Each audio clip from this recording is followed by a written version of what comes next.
and welcome to Nerds with Dice. Tonight is our finale for Millennium Night's Chrono Mask, and I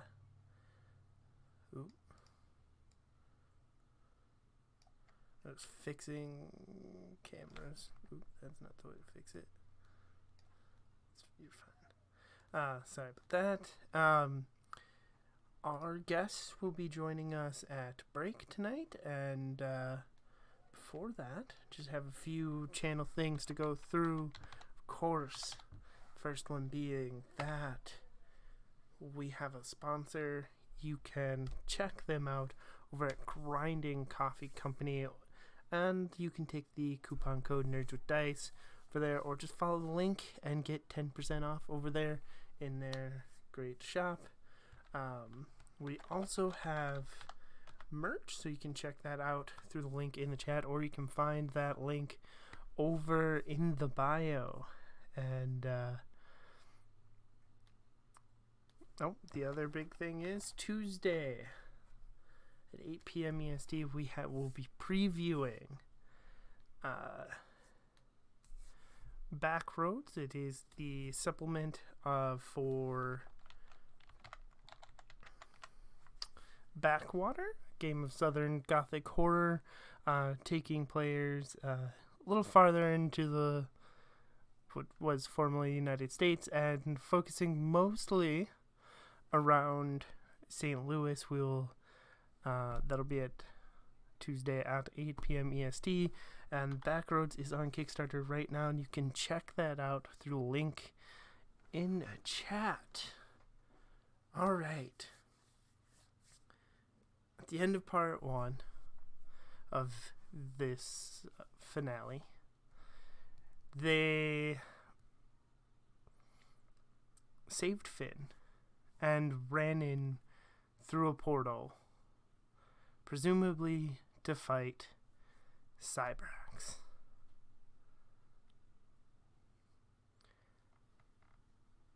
But before we get that far, just one last time, go around the table, have everybody introduce themselves, starting with Liz.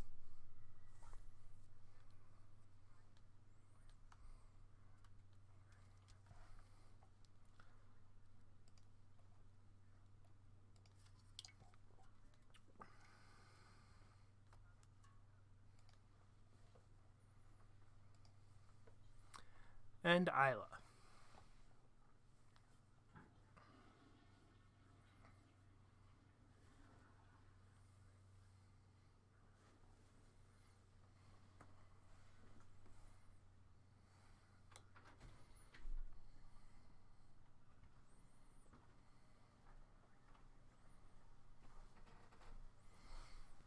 Okay, thank you. And of course, I am your storyteller, Nerdy Teddy. You can find me on Twitter at Nerdy Teddy. Best place to get updates on what I'm doing other than the Nerds with Dice Discord, which you can check out. We have all kinds of stuff happening in there lately. Here we go. Oh, I'm sorry.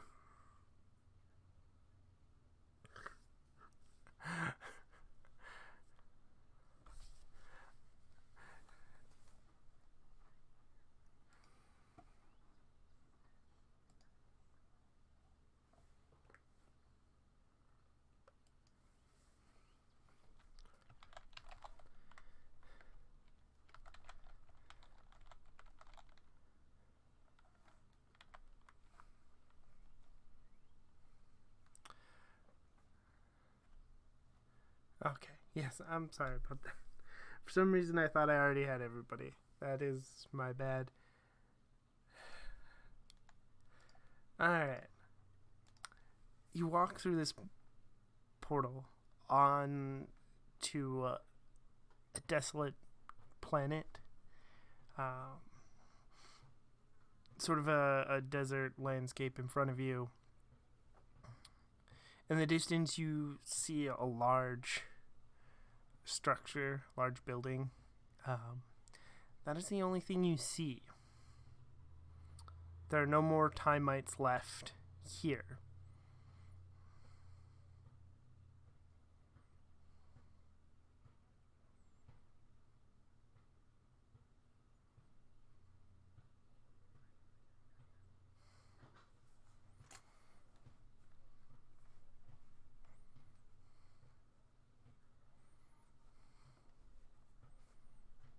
Yes, in the distance you can see a large structure, a large building.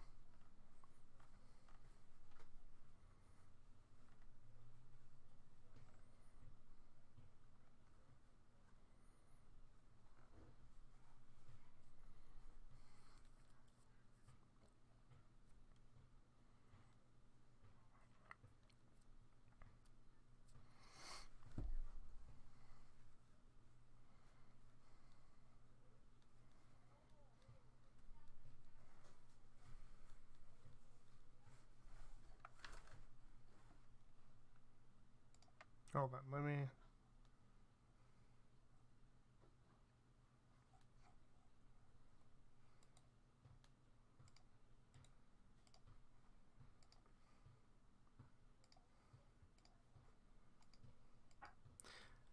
Okay, can I have everybody talk real quick for me?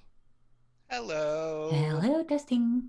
Alright. My cat is staring. It's very cute. Can you hear them now?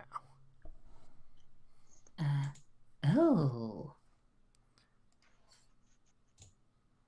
Hang on. Yeah. Okay. Apparently, Steam decided to reset my headphones to the default setting, so people couldn't hear the players. So, since we haven't completely gotten started, real quick, one more time, Liz, please introduce yourself so everybody can hear you this time. Okay. So I am Lauren, pronounced she, her. I will be playing Liz, also pronounced she, her, the Yellow Ranger. And y'all missed me saying how much I liked this show, so I'm not going to say it anymore. But it's true, I did, and y'all are great. Oh, no, I don't want to. Isla. Hey y'all, I'm Crimson. My pronouns are they, them, she, and they. I'm playing Isla Echo, whose pronouns are she and they. And yeah, again, same. I really enjoyed this show.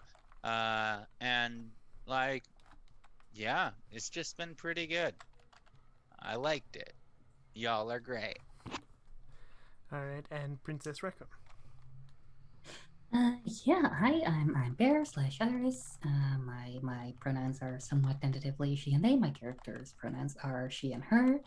I am very sorry that you missed all of the horrible profanities I spouted before and all of these sick skateboard tricks I did on air.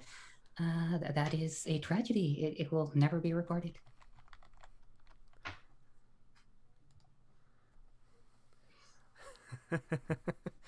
Alright. And as we had discussed, you are on a desolate planet walking towards a large building. The closer you get, the building is industrial in nature. Meaning mostly that it's a large metal structure. I think a strange glitch in time happens, and then Princess Requiem says, "Well, clearly we should all go towards that building," and definitely takes the lead. Silent. Yes. Yes, indeed. Well, I am right behind y'all. And I'm going to walk behind them, just happily. We're doing this. How far off is it? It's easily walkable. Like, it's not going to take you hours, but it is, quite a ways away yet. So, at least a couple miles. I would rather summon my motorcycle. That's gonna take too long.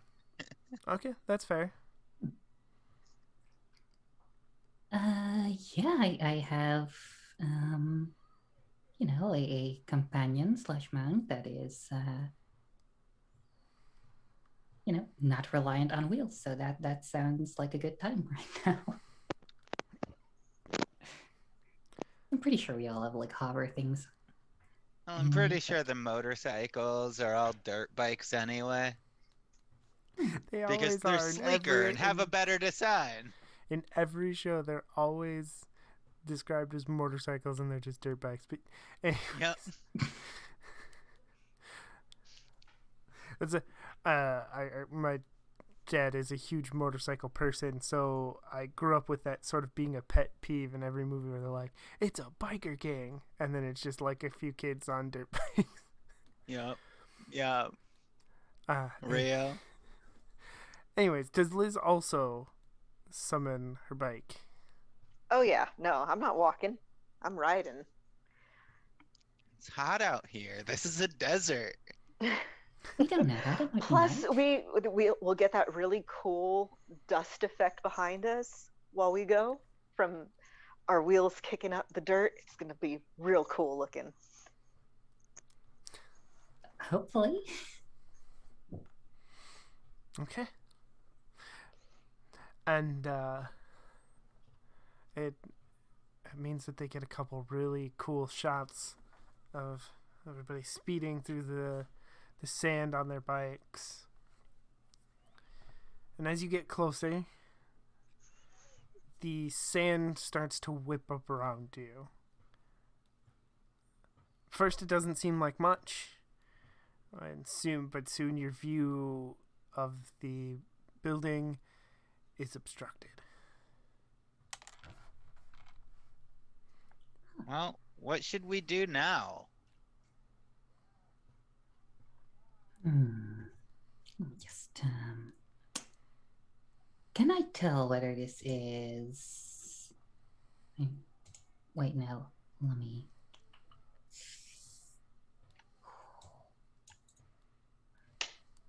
I can model the utmost finesse and expertise, so maybe I can note that something is strange about this this weather phenomenon, and it seems to be, sort of hold my finger in the air and go like, it must be originating from that direction or something. Yes, there is definitely something in the sand with you that is whipping up this storm.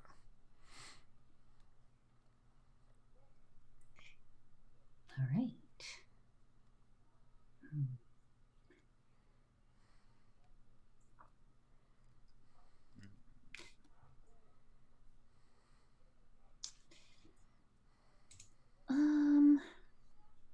Oh.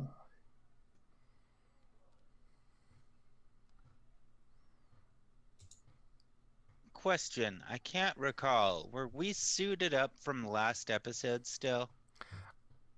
I believe you were. Okay. And because this is the finale and a part 2, you stayed morphed. However, you did not keep your tokens. As per the system, you are back down to the one you start with. Yes. Right.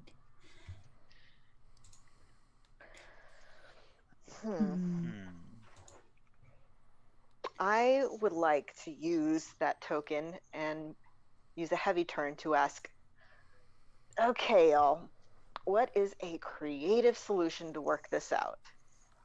Obviously, straightforward isn't going to cut it.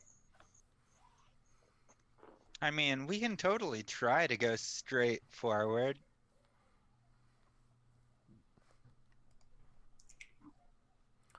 I'm gonna be real honest. The creative solution to getting out of this problem is doing something to make sure that y'all stay together. Like you get a real good answer from me for spending a token, and that answer is like tie your bikes together or something so you don't get separated. What's funny is I actually had that thought immediately, but then dismissed it out of hand. Okay. Yeah, let's do that. And we got eyes in the sky already with the griffin, right?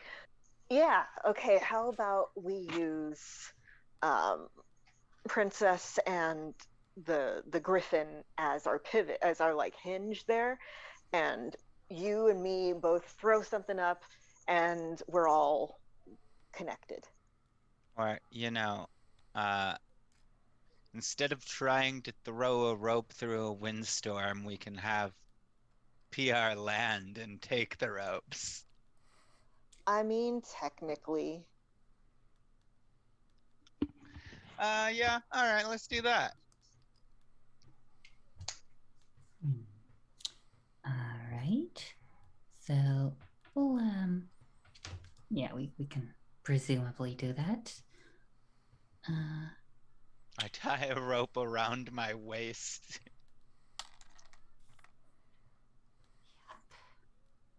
I mean, I guess it shows up like a ribbon or something elegant on Princess Requiem. Well, Nora's just tying a regular rope around her waist. Mm-hmm. And I guess I'll have Tempest try and figure out what the eye of the storm is, and then go there to hopefully find whatever is causing this. Okay. It must be the work of an enemy stand called the Rude. You push through. You've come up with a solution to stay together, so you don't get separated. And you come out, and there is a 6-foot tall bunny covered in dirt. This is Dust Bunny, which is clearly just an Easter costume that they took out and rolled in some dirt because they needed to make it look like the boss wasn't just the boss for the final episode, so they pulled something out. Yeah, I think like Princess Requiem will take a moment to look at it. Funny, I was expecting an hourglass.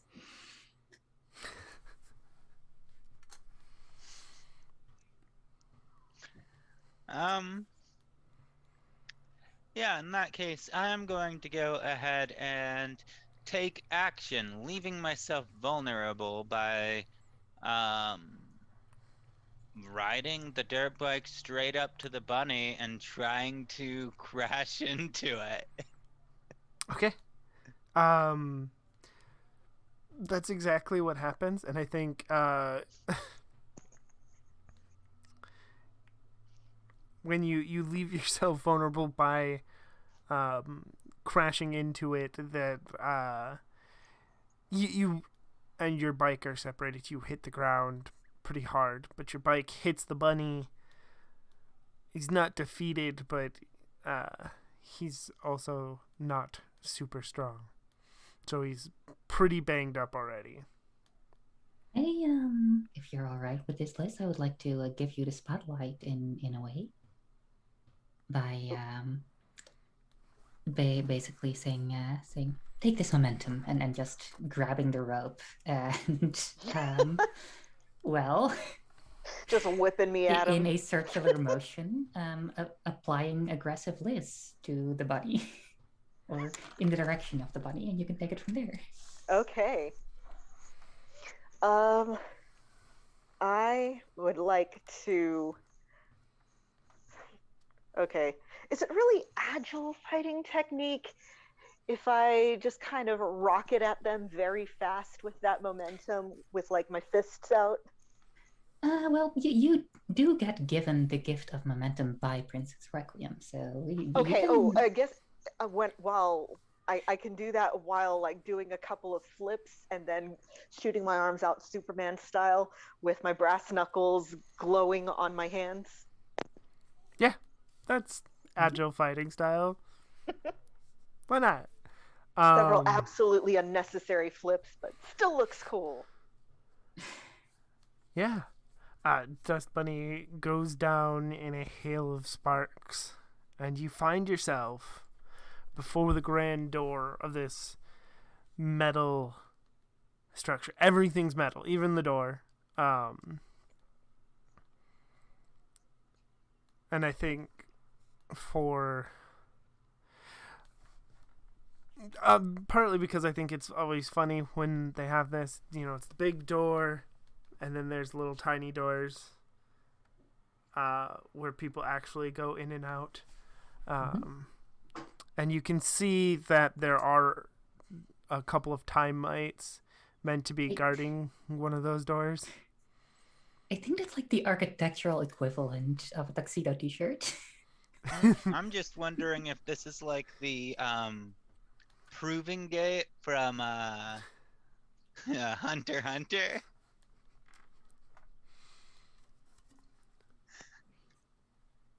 Okay, I get up off of the ground and like dust myself off like, that wasn't a very good idea. All right. And then I like walk up to the door.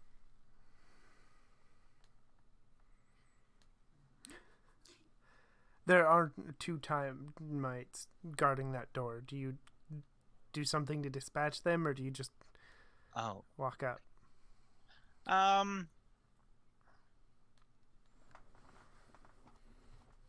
I will pull out my blaster and shoot at their feet, launching them into the air.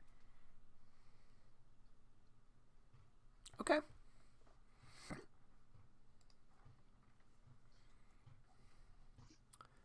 I would like to, if possible, just approach the doors and basically just do a little flourish with my rapier and then have either the lock or the door fall apart.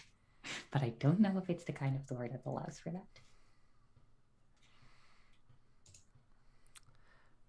that. For the sake of story, it can be. The door swings open a little bit, and awaits you is Cybrex's fortress.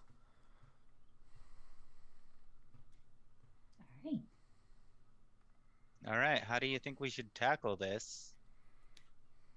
I think actually more out of habit than anything. Like the PR hologram like does a series of fancy swishes while Nora just places a small detonator on the door. All right, let's take cover. React by taking temporary cover. And again, she has been doing this shit like all along. So she is pretty good at it, just sneaking in there while people are distracted and she's cloaked and just making it look like she's doing something cool. Yeah. Yeah. So the door's open. Yeah, I'll sort of unnecessarily sheath my laser rapier while walking forward at the same speed as before. Mm-hmm. And have a look inside of the facility. Inside the facility. Oh yeah, it is. It is a full-on factory. You can see the whole, like, once you get inside the walls, the whole building, everything is moving parts and gears. This includes the walls. Otherwise, it seems empty, at least where you are.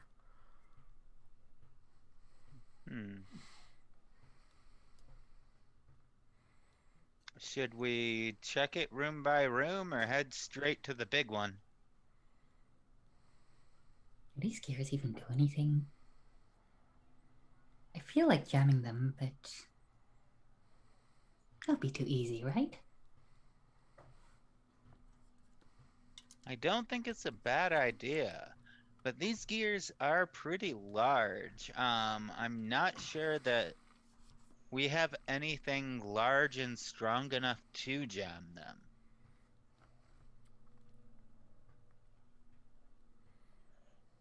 how big are they in comparison to, like, say, my bike? Most of the gears would crush your bikes, not instantly, but within a couple of minutes would be completely through your bike and just running again. Okay, so Like you that's could not a great idea slow then. the machinery down, but these. You just slash one of the teeth in one of the cogs.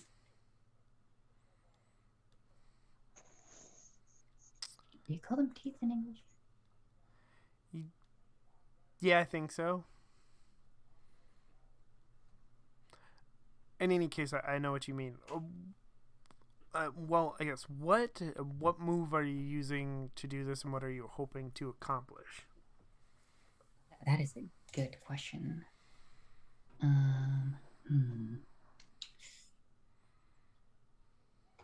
Let's see.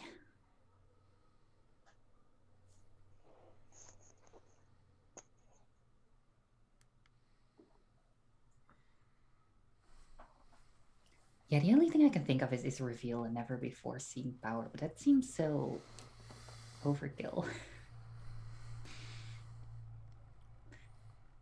Like to pull out some sort of special slashing technique just to, damage a wall.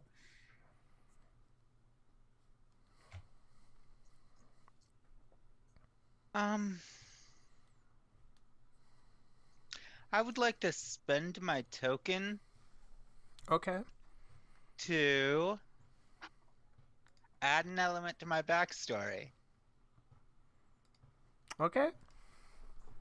I've seen the designs for this gear tower, and I know where to place the critical damage to make it stop functioning. Okay.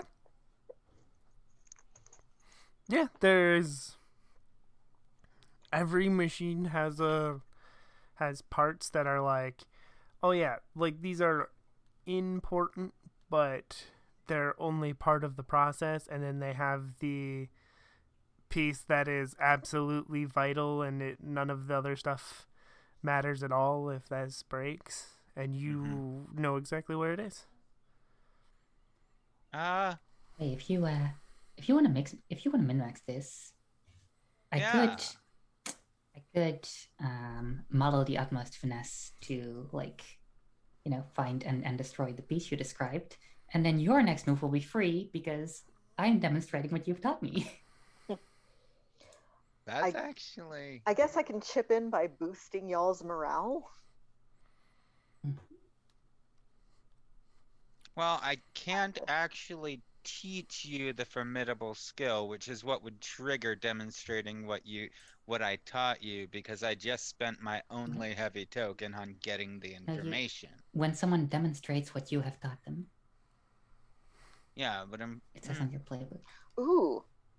Here's something. That's not a formidable skill necessarily, right? That can also just be a weakness. When you acknowledge someone's admission of friendship with you, their next heavy move does not cost a token. So, if you would like to use that heavy move. Yeah, sure. I mean, like, you added an element to your backstory to reveal a weakness. That I think at this point we don't need a formidable technique. No, I'm gonna agree with that as well. You wouldn't have to teach a formidable skill. You can teach Pear about the weakness, and that would. Let me see. Because it doesn't say it has to be a skill. It just has to be demonstrating something that you taught them. So. Oh, awesome! In I that was case, talking about I'm your gonna special start turn, not walking. your heavy turn. Oh, sorry. What was that? I said I was talking about your special turn, not your heavy turn. Yeah. I just assumed, I guess wrongly, that like they were connected. But yeah, I'm going to start walking forward and just like, hey, come with me real quick. And I'm gonna like start walking straight to where that weak point is. Okay. There is after you go through the door, there's like the little entrance hall, and you can see all the machinery, and then you go into a much larger lobby-like room, and in the center is a big gear, sort of in a gyro setup. That is the big weakness. If you can damage that, it will seriously hamper the rest of the machinery. That's what we need to take out right there. Shouldn't be that difficult unless we get some company. And I would also like to use a light turn. Okay. What do I need to sacrifice?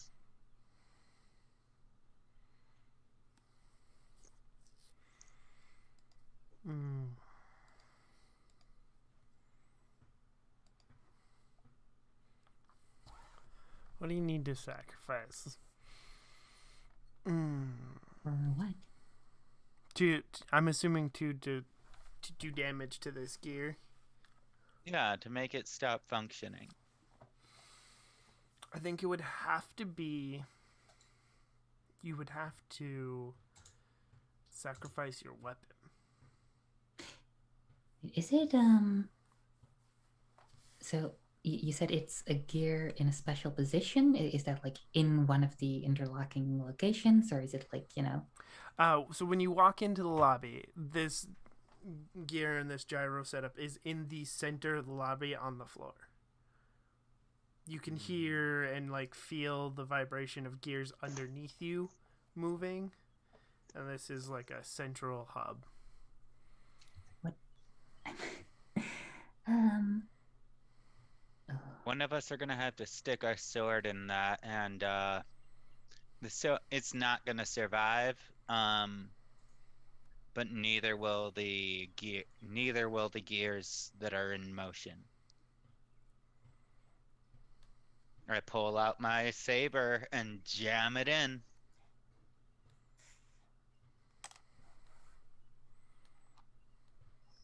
Okay.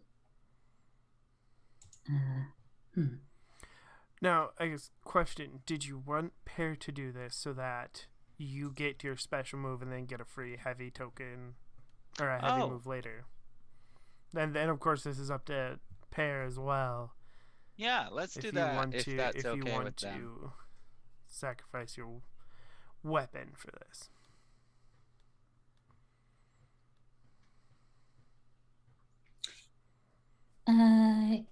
Yeah, I would even like to use my earlier banked like free heavy turn to rewind this just a little bit, and basically Nora will tug on Isla's sleeve, because like I'm assuming that Nora is smaller than PR, and say, look, I've spent quite some time working for Cyberx, and if there's one thing that functioning in an authoritarian regime has taught me, it's that if someone tells you it's absolutely necessary to sacrifice something, half the time they're bullshitting you. I'm gonna come back here after we're all done, and then sacrifice my sword. All right, that's fair. And I think I will basically demonstrate a never-before-seen power by just holding out my hand, and a little portal opens up next to it, and a second, like a different timeline Nora that just goes sup, and then like hands a second sword. Okay. All right. I'm not sure when this loop happened, but I'm gonna use this.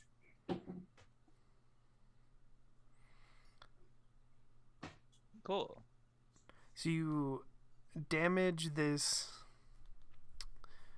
central gear. This is something that'll come into play later, but right now, you just know you damaged it.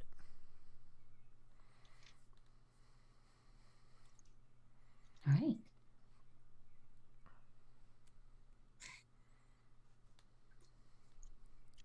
Because there's more of the fortress to explore.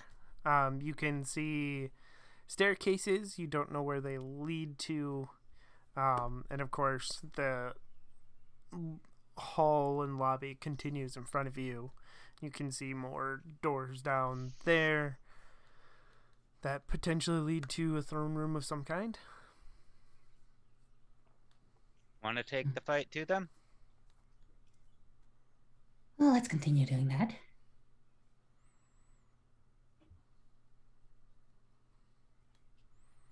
Awesome. Right. Yeah, head towards the throne room. Okay. Do you stop at the door, or do you just enter without hesitation? I stop at the door just to like... Alright. This is going to be probably the hardest fight any of us have ever been in. We're gonna have to stay careful, stay alert, and be ready for anything.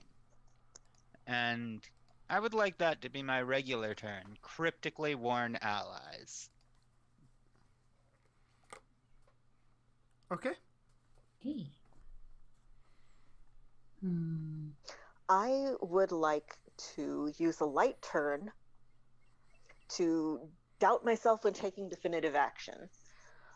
So I'm going to hang back, and just all of a sudden it hits me like, oh my God, this is it. And I'm going to reach out to both of y'all and just be like, I don't know if I can do this. Hey, we got this. We're gonna be okay. We're gonna work as a team. We're gonna get through this because this is what we're here for. I'm here for you. I'll make sure that you're okay at the end of this. Yeah, okay, yeah, we got this. Okay, let's go. And before I can change my mind. Hey, Liz. I've lost tougher fights than this, but I'm intending to make this a new personal record.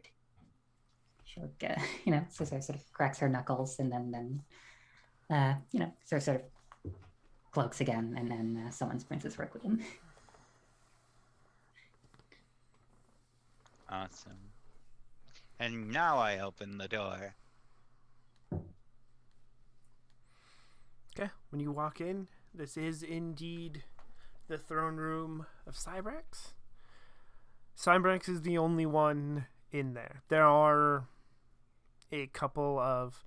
They're not quite time mites. They're a little heavier equipped than your average time mite and slightly larger and a little more intimidating that stand off on the sides like ornamental guards. There are a few chairs up on the dais where Cybrex has their throne. Cybrex sits plugged into this machine by these great cables that come down and are attached at a few spots, mostly in the back. There's one clearly at the nape of the neck, a couple on the arms and legs as well.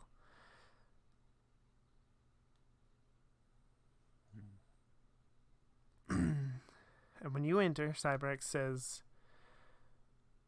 I wondered how long it would take you to find me. I see we've caught you charging. Shall we dispense with your minions or dispense with the frivolities? You're too late. Even if you take me down now, the rest of my minions, as you call them, are taking over the timeline, one piece at a time. You're For wrong. someone who makes so many time puns, you should realize that all of that applies to us too. So really, we're just in time because lateness is just a concept. Yeah, you're wrong. It's not too late. It's never too late. Excellent. Well, there's no such thing as we can, I think, all agree as fellow time travelers as too late, but there is such a thing as late, such as the late Lord Cybrex.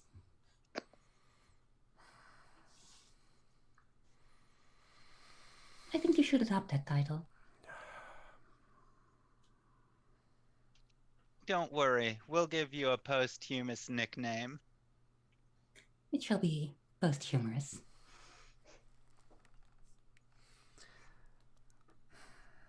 I cannot allow you to I thought you interfere. just going to say I cannot.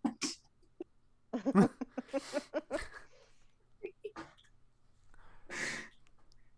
was a really good pause. I'm very sorry. You're fine. I cannot allow you to interfere. The Great Machine has work to do. Oh yeah? Huh. It's interesting you haven't noticed yet. Noticed what? You'll find out later.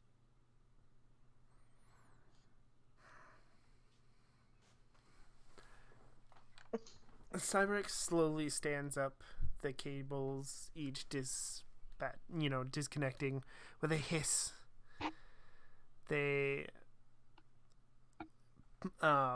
sort of sheathed next to their throne is the large sword that we seen earlier before, and they pick it up. I tire of your quick wits.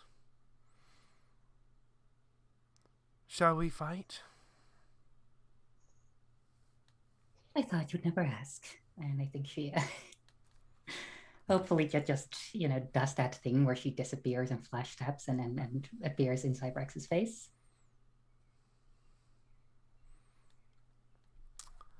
I'm sorry, you're doing what? That thing where you like disappear and do the little Dragon Ball Z flash tap and reappear much closer to someone. Like not quite a nothing personnel, but a slightly more polite version of that. Do you intend to meet are you attempting to hit Cybrex with this move, or are you just moving closer? I think I am I am trying to get to Cybrex, but I would also like to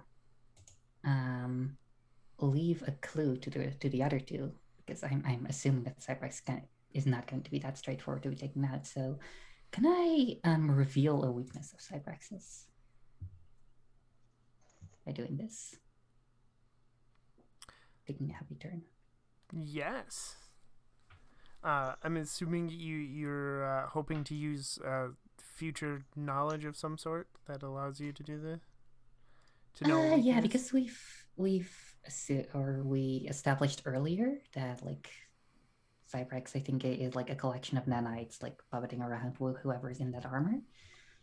Are there perhaps? So I'm going to assume that just charging at him won't succeed at actually dealing damage, but might succeed at distracting them. So I would like to point out something in this room that is,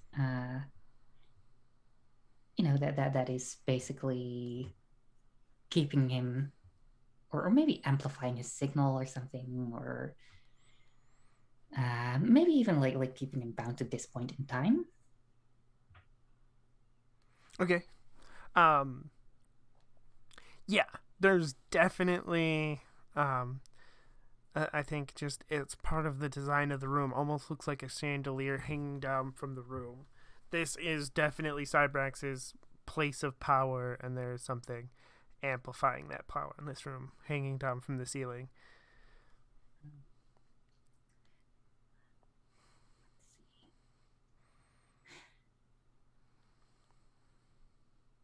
Oh, can we? What is a good name for those?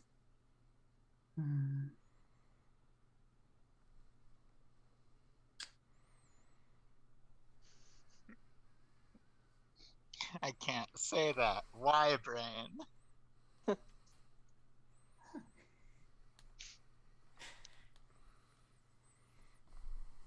Hmm.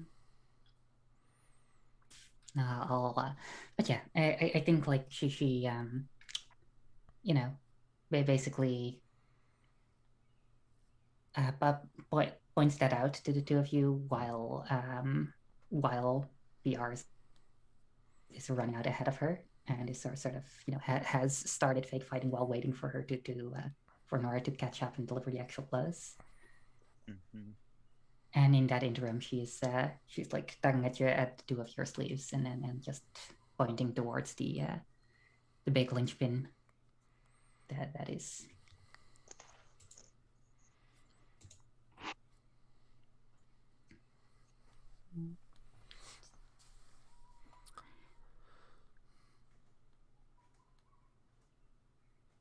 Okay.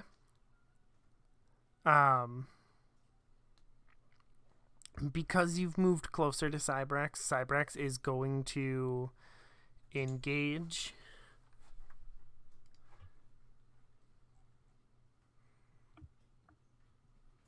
Let me see.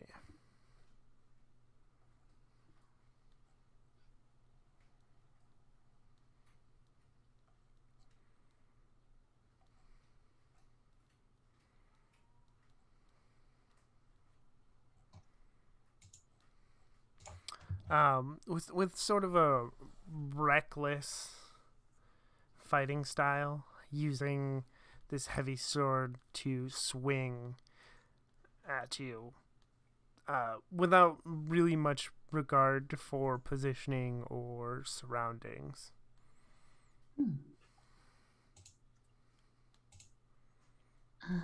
I would like to take the blow meant for another. Okay, what does this look like when you do that? All right, so I run forward, and because I know where the act like that, she's actually within range of the hologram. She has to be. I like basically body her real body out of the way, and just like make sure she gets pushed away from the range of the sword attack. Okay.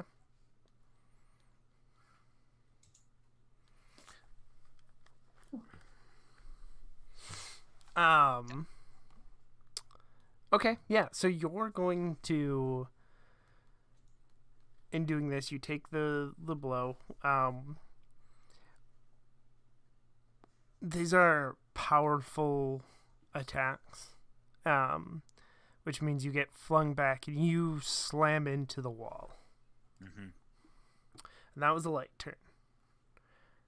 So I am going to use a heavy turn.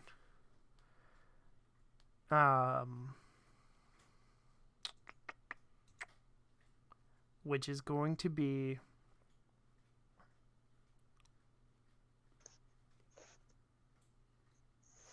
give someone a reason for vengeance. In this case, this is aimed at Isla, giving Isla a reason for revenge. Specifically because Isla wants to keep everybody safe, but the Cyberx has lured you away and then put you in a position where you can't keep everybody safe, separated everybody from Liz.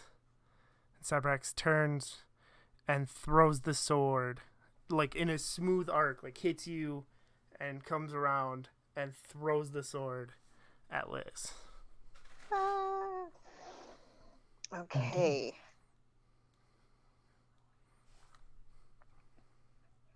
I am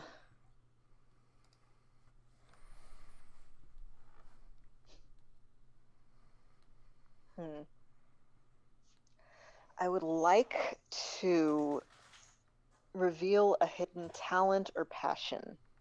Okay. So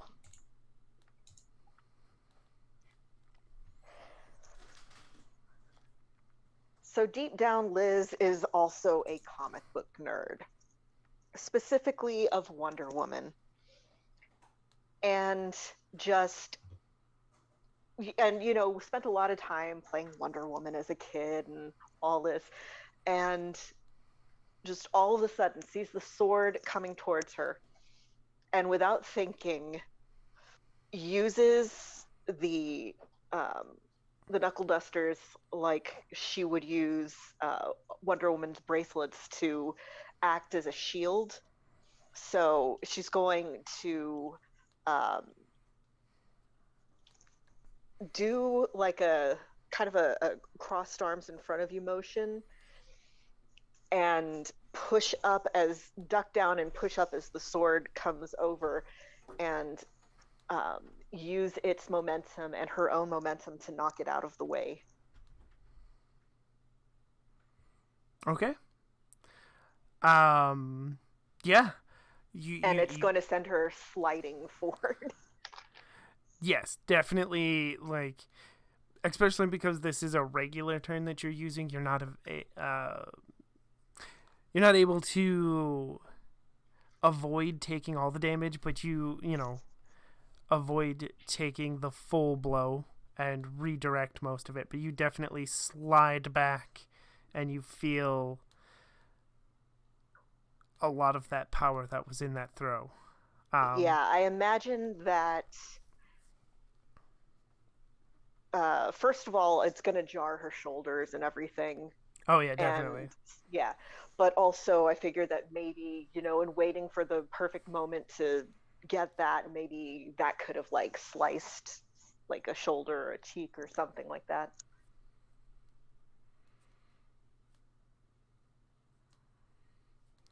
Okay.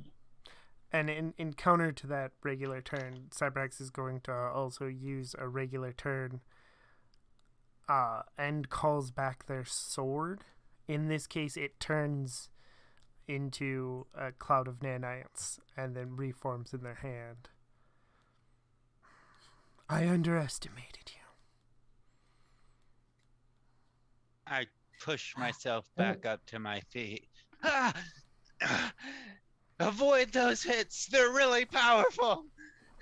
Yep, I'm feeling that. Yeah,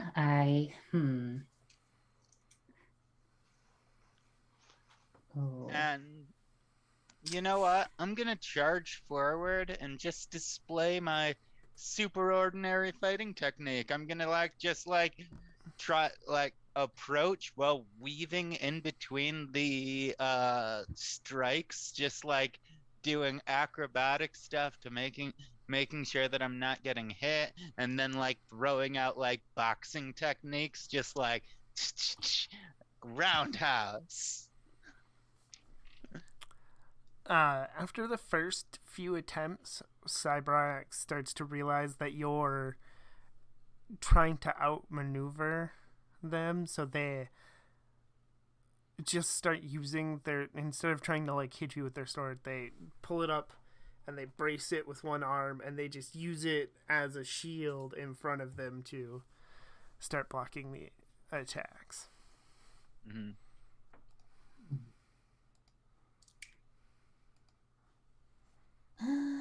Let's see.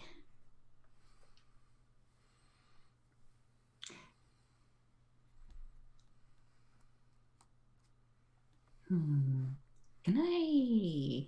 No.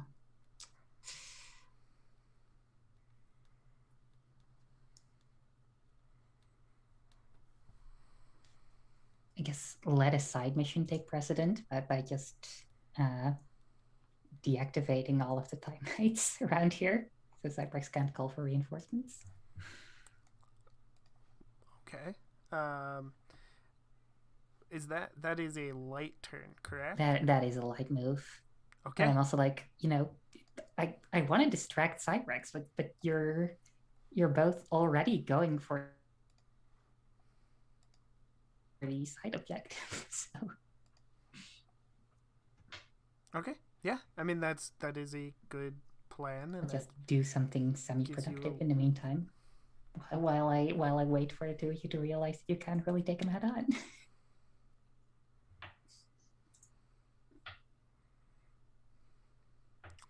Um,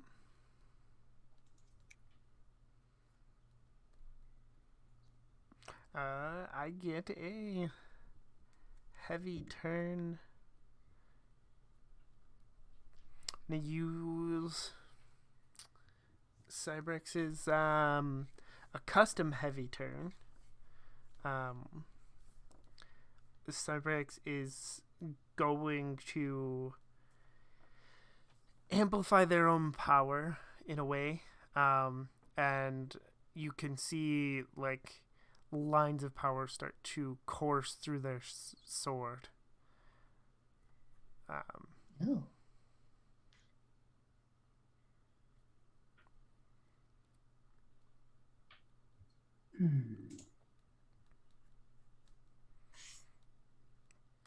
Does anybody have? Sorry, I had to step away for a second. What I miss? Okay.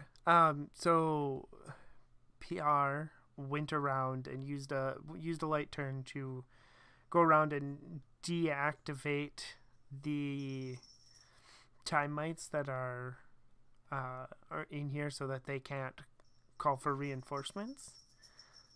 And Cybrex is powering up their sword. You can see like white lines of power running through the sword now. Oh, dang.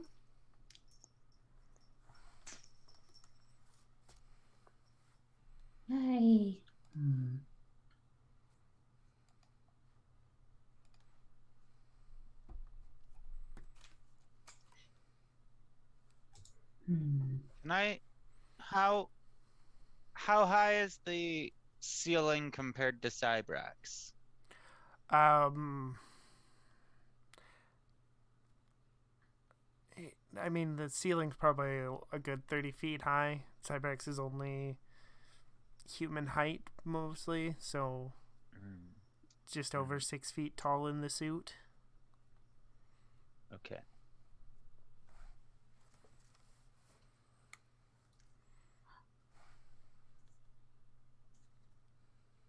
So they're charging up some kind of either Omni Slash or Kamehameha Wave or something.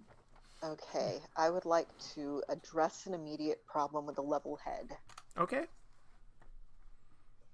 Okay. So Liz comes to a stop from that slide, which I guess would bring her close to Isla. And looking up at the chandelier-esque thing, going to ask Isla, you think you can make a good jump? And Liz is going to hold out her arms like to make a step with her hands. Oh, I can probably do that. I can probably help with this. Ooh, yes, please. Because my stock fighting maneuver is displayed dazzling fighting technique, which sounds like it would be very, very good at, drawing away someone's attention for a moment. Yeah, As well as, putting the spotlight on it all. So, yeah, I think just, when she's done sapping the last time might, like, I think just several PRs will start like ninja running around Cybrex and like sort of feigning slashes at him.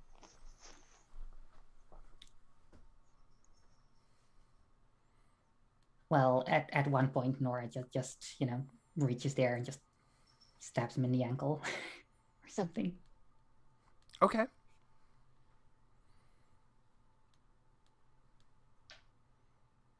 And then I will run at where Liz is, jump up, use their hand step as a step, and as they push up, I'm also going to leap up with all my might. And let's say that's take action, leaving yourself vulnerable, because why not? Okay. Being up in the air is pretty vulnerable. Yeah. Is it? Legit. I think it's all up in the air. You land, blows, and this happens, and then you hear like an intercom, like a voice come over the intercom in the room, and it says, "Key compromised. Applying countermeasures." And then, as my light turn, the room begins to shift. The floor changes around you, like a game board shifting. So you find yourself with Cybrex above you, and the floor in different patterns. It's no longer flat.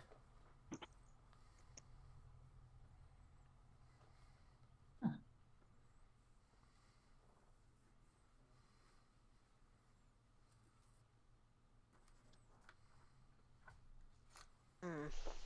Am I I- hanging off of the chandelier right now? Yes. You're just there like a hang in there poster.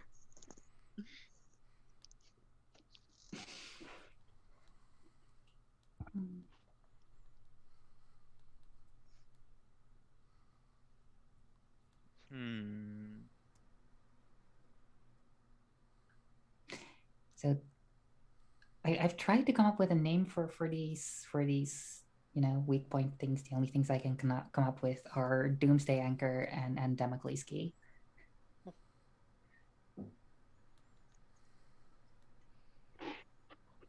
That's why I've been distracted. I would like to use my rapier saber thingy and just start like hitting the top of the chandelier that I'm hanging off of. I don't think that's how that move works. I think that is improper flitting. You get disqualified.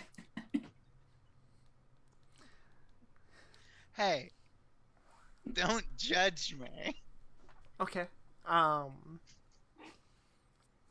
So the voice comes back. Structural damage detected. Structural damage detected.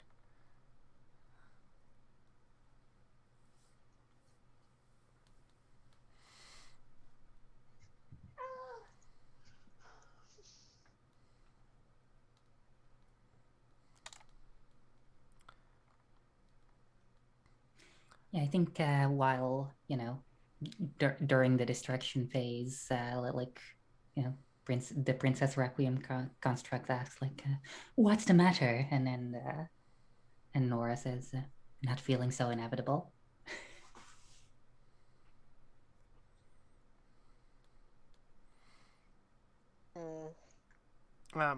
Cybrex turns to you and says, "We've already happened. So, are we not inevitable?"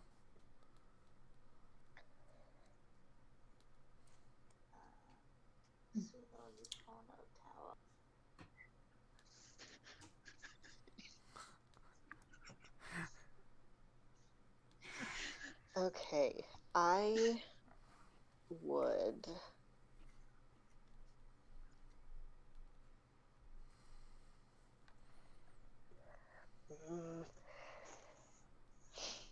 I would like to take action, leaving myself vulnerable.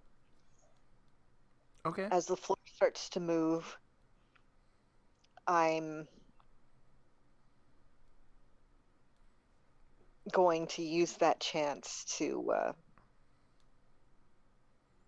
Basically, I'm going to try to hit Cybrex in the leg I don't expect to succeed.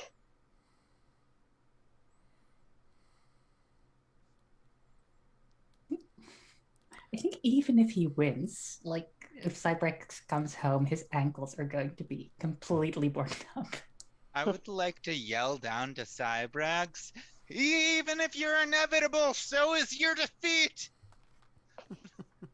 Okay. So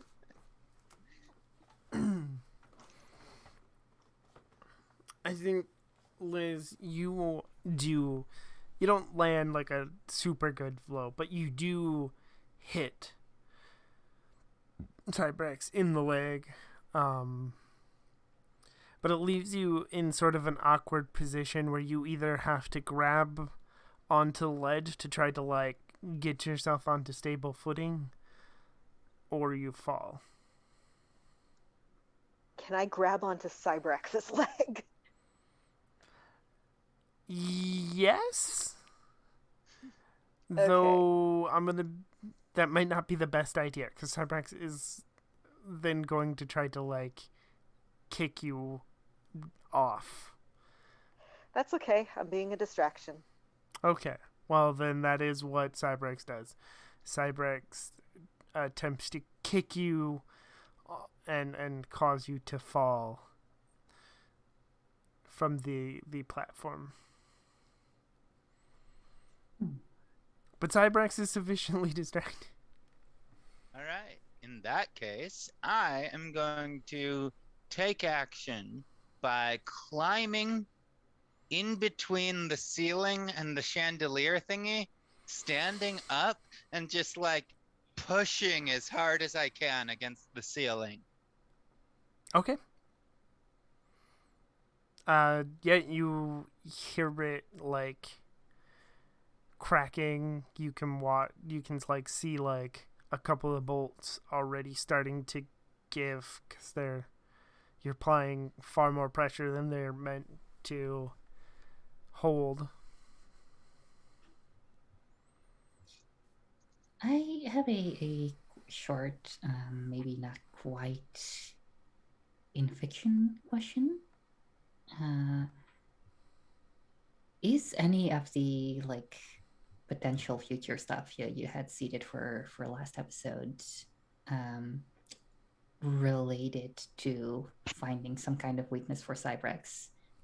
And if so, can I disappear in the face of danger to explore that? Like, not necessarily right now, but Yes. okay. Yeah, then I will. If it's like if y'all are okay with like taking a narrative detour for that, then I would like to at some opportunity in the near future reveal myself to have done that. Yeah. I dig it. Up until that point, just be.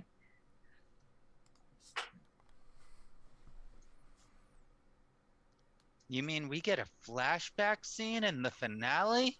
How unlike Power Rangers. Yeah.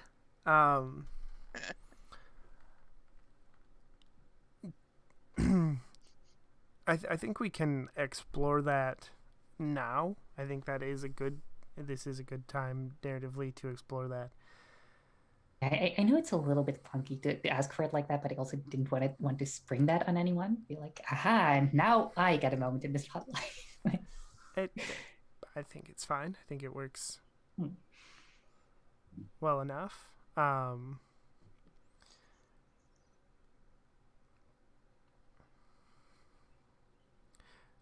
How do you go about exploring this? There were a couple of things in that last episode. You know where the time vault is. Let's see. You also have a person that you didn't chase after, but you know they've been to the past as well. Yeah, could you give me a refresher on that? Because there was someone. I don't think we never elaborated on who it was. It was just someone that you recognized that was a part of Isla's crew. Okay. Yeah, I think I had earlier established that VR has these little trackers that can work through time. So maybe she'll slip off to pursue one of those.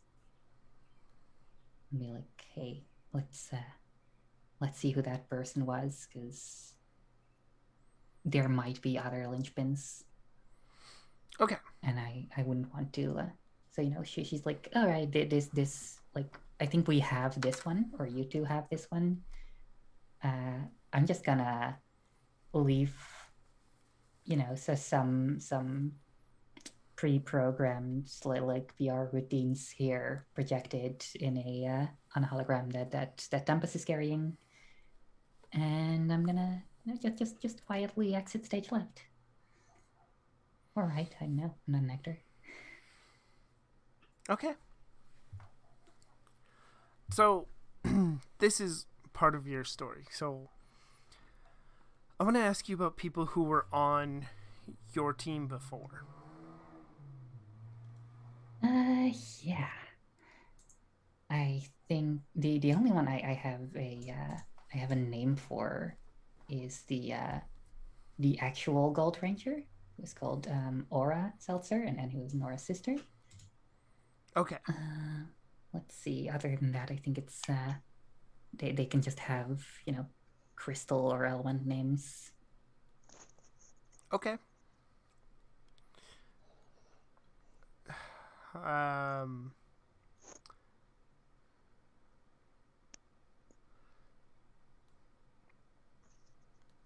So let's say it is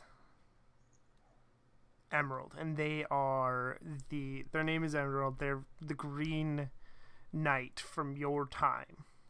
Mm-hmm. Where do you think you would expect to find them? Oh, let's see. They were also on the boat, right? Yes. Okay, so I think the reason that Nora knows Emerald is Emerald was like the newest member on the team besides her. So basically the lowest ranking like real team member. Okay.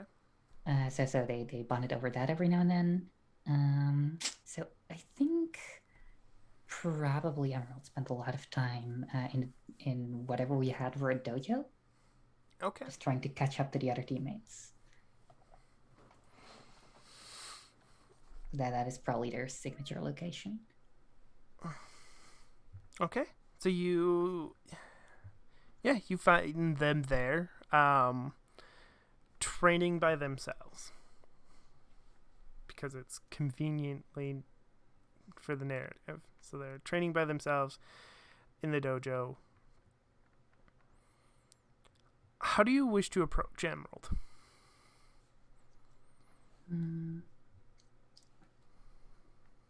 Let's see. I think just as Nora, and she will come in here. Maybe like pretend that it's a regular day. Or at least at first. Hey, you got a sec? Yes. What's up? So, yeah.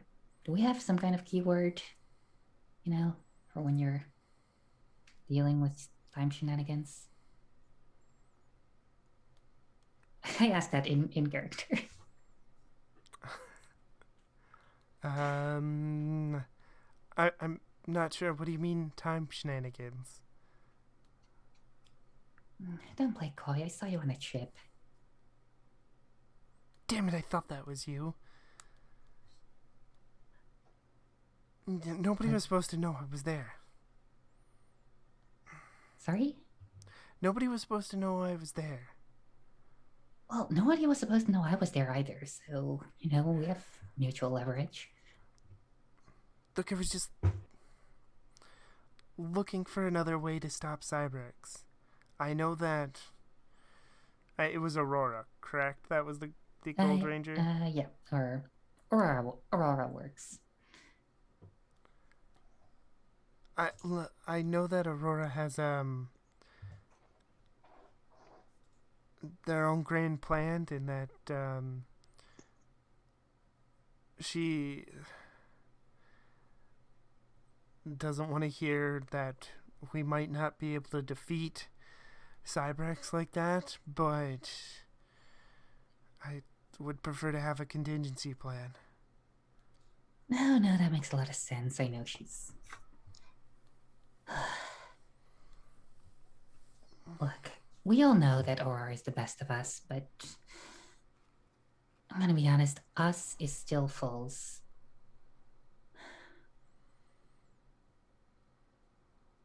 We're still ultimately working for him. He has kill switches installed. This whole thing is doomed.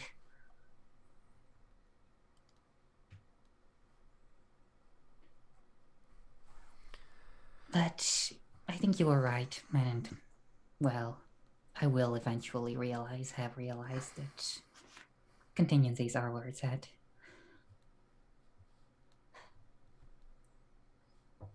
Do you know about the linchpins yet? Or do we call them that? What do you mean, the linchpins? Well, Cyrex has already conquered things, and he's ensuring his own happening by placing these little, well... Oh, yeah, I remember. That, yeah. What about them? Sorry, I'm having a bit of a gazelly hiccup. Have you already lived through all this? I'm not sure either. That is concerning. I may still be there with you at the end. Look, we need to have a closer look at when and where he's placed these. Do you even have the authority for that? Do you need it? I know we both still fly under the radar at this point, but... I think I know what you're looking for. There's something you need to know. The machine, Cybrex, was built with a failsafe. It's not a very good failsafe, but it does exist. It needs something called the key.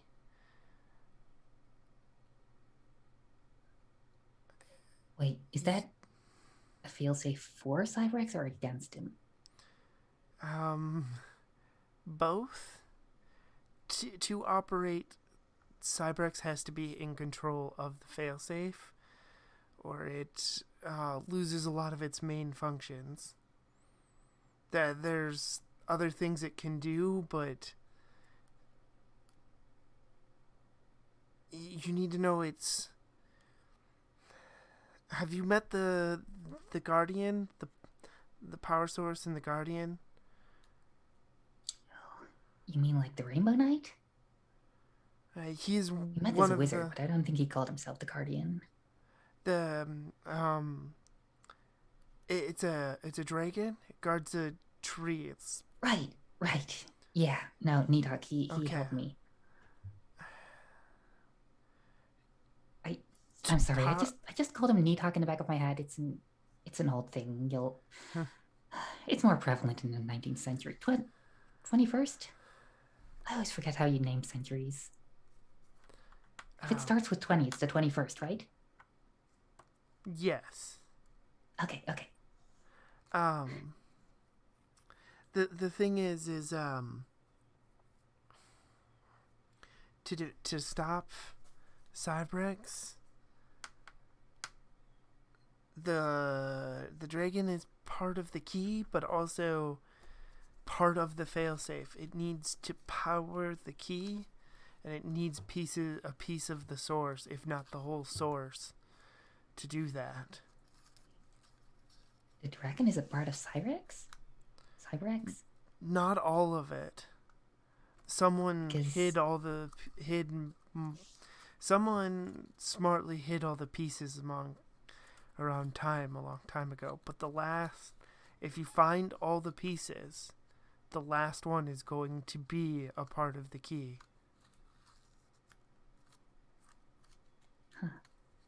So one of the linchpins is a part of this backup key. Yes, but you're not looking at a literal key.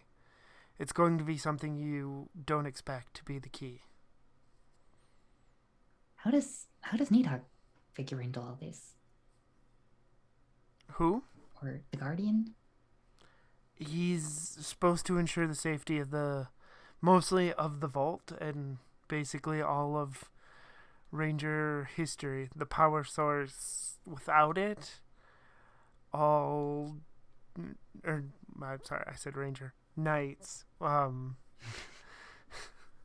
Without it, all knights would lose their power and we would lose every battle. As long as you can separate it into pieces to keep it safe, but eventually they need to be returned. So you're saying that we have linchpins just like Cyrex does? Yes. Does that mean we're drawing from the same source?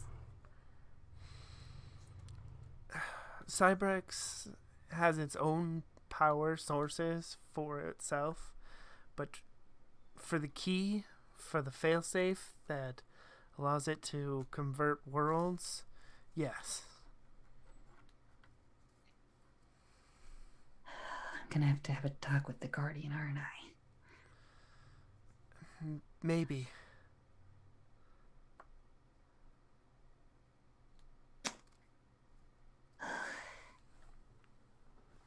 He's scary. I've never met him. I only know he exists. Well, I'm off to see a dragon about a timeline. I'll see you sooner. Okay. Well, if you see Aurora, tell her she means a lot to me. Okay, will do. I know that's going to seem weird, but A little. better Yeah. at some point than never. Okay. All right. And I think on that small revelation, we're going to go to break. We'll be back shortly. We're going to try to make this break real fast tonight. So we'll be back in a little bit.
Hello, everyone, and welcome back.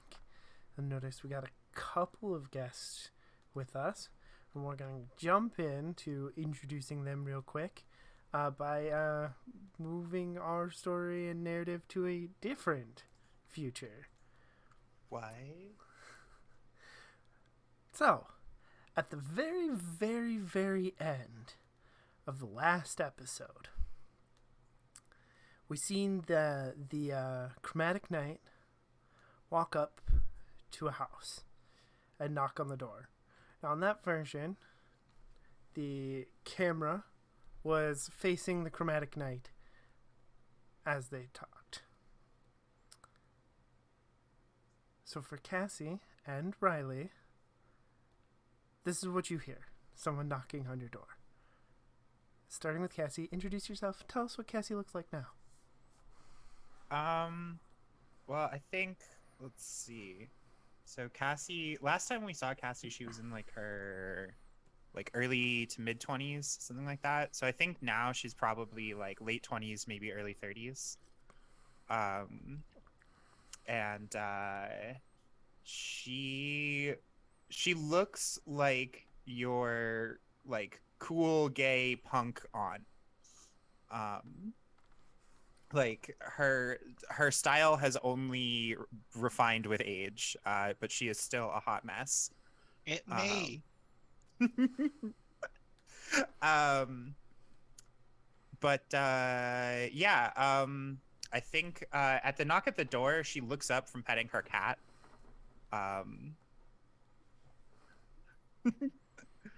And looks over to Riley and goes, "Were you expecting anybody?" And then I think we'll just perfectly cut over to Riley, who is, I think similar refinement is like the best word to describe. As their hair, they've went back and forth on growing locks over the years, but I think they finally embraced them fully in a nice big bun. You can see the couple locks in the front with sort of little like gold bangles and stuff adorning them, as they are just wearing sort of, I think, very big cozy clothes, especially because like they're just hanging out around the house. And Riley is just sort of like, I think probably like even snacking a little. It's like, no, like I can. Do you want me to get the door? No, I got it. And thanks, babe. Yeah. And Cassie gets up and still like cradling the cat, as she gets out, and will like open the door and just be like, hello. Yeah. So you open the door, and then the camera cuts to the same conversation that was at the very end, the last episode, with a different camera angle so that we can see Cassie at the door. The Chromatic Knight standing there, and they say, "Hi, I know it's been a long time, but I'm here because they need your help, and I wish I could have told you this before. I know it's been a few years since you've seen me, but they need your help, and it's good to see you." They reach up, they take off their helmet to reveal that the Chromatic Knight is Tex. Hey. I'm like, oh. I just look over my shoulder and I go, "Babe, we got a mission." Oh. And I like toss the cat aside, Like who now? jumps out of my arms gracefully. Yeah, Tex says that it's some kind of emergency. Oh, is it Tex? Yeah. Oh, and I think Riley gets up and is just like not meaning to undercut the energy, but absolutely just like, oh hey, Oh yeah, how no, you been? I think we like pan over and there's just like a glowing portal like the next room over, right? Like we have like their like domestic living room, and then like what would be in any other apartment or something, like the office, and there's just like a glowing portal that starts booting up or something.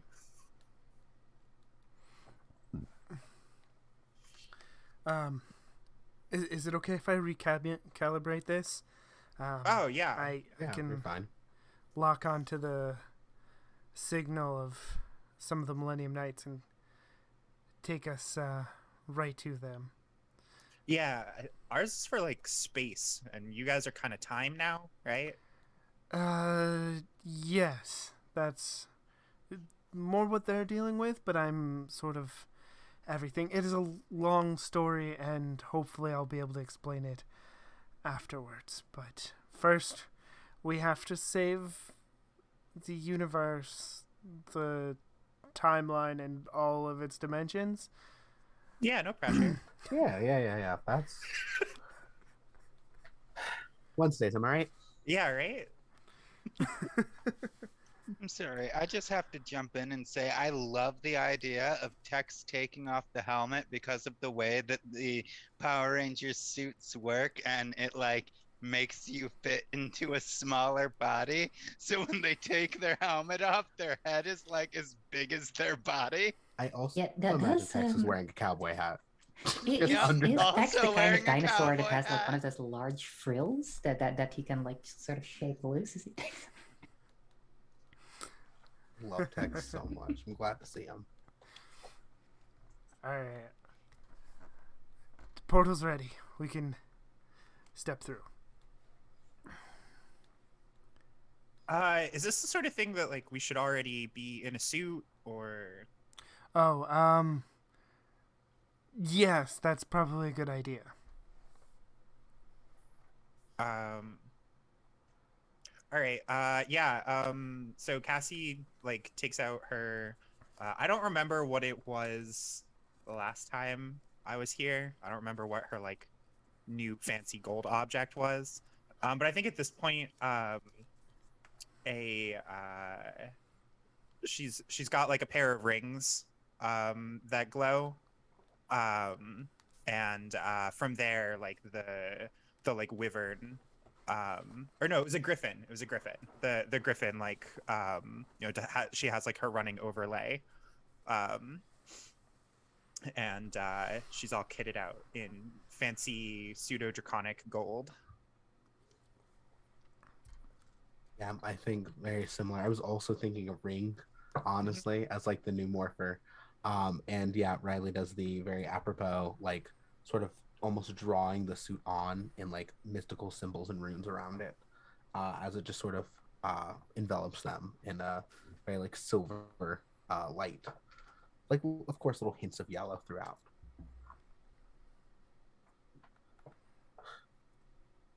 Okay. And then I guess we hop through the portal to wherever it is on the other side. Okay. You hop through this portal into a room, and we'll say it's just as Pear leaves into the future to try to figure out how to defeat Cybrax. I forgot my own name for the villain for a second. That's fine. The floor has shifted, so it's all uneven. There's like mountains and stuff. And on one of them, Cybrax stands with a giant sword in hand. And you can see Isla and Liz. I believe Isla is hanging from the chandelier that is on the ceiling, and Liz was clinging to Cybrax's leg as Cybrax attempts to kick them off and cause them to fall.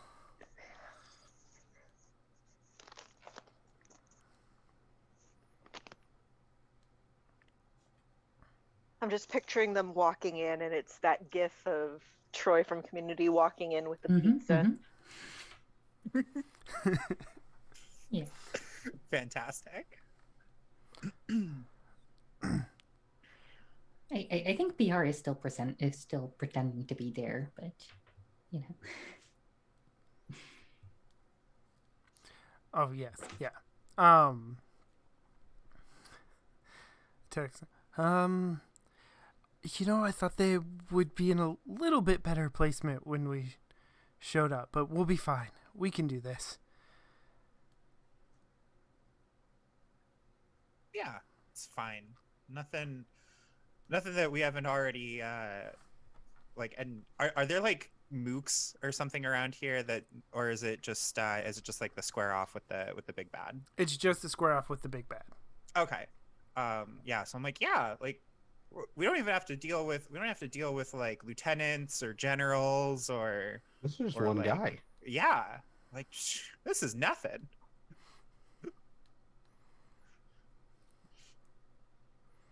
Yeah, there are like the leftovers of sapped mooks.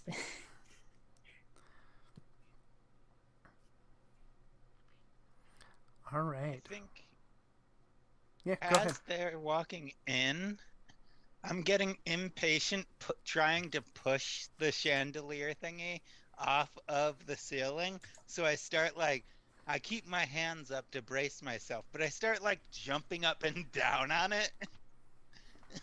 And yeah, take action, leaving myself vulnerable. Okay.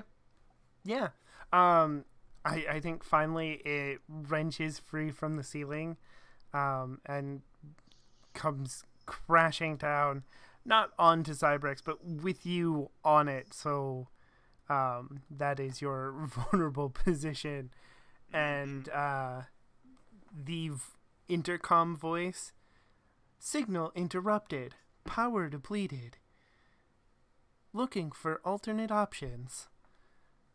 And Cybrex's sword flickers. The blue lines of or the white lines of power that were running up and down the blade flickers. It's still a dangerous weapon, but they lose that power.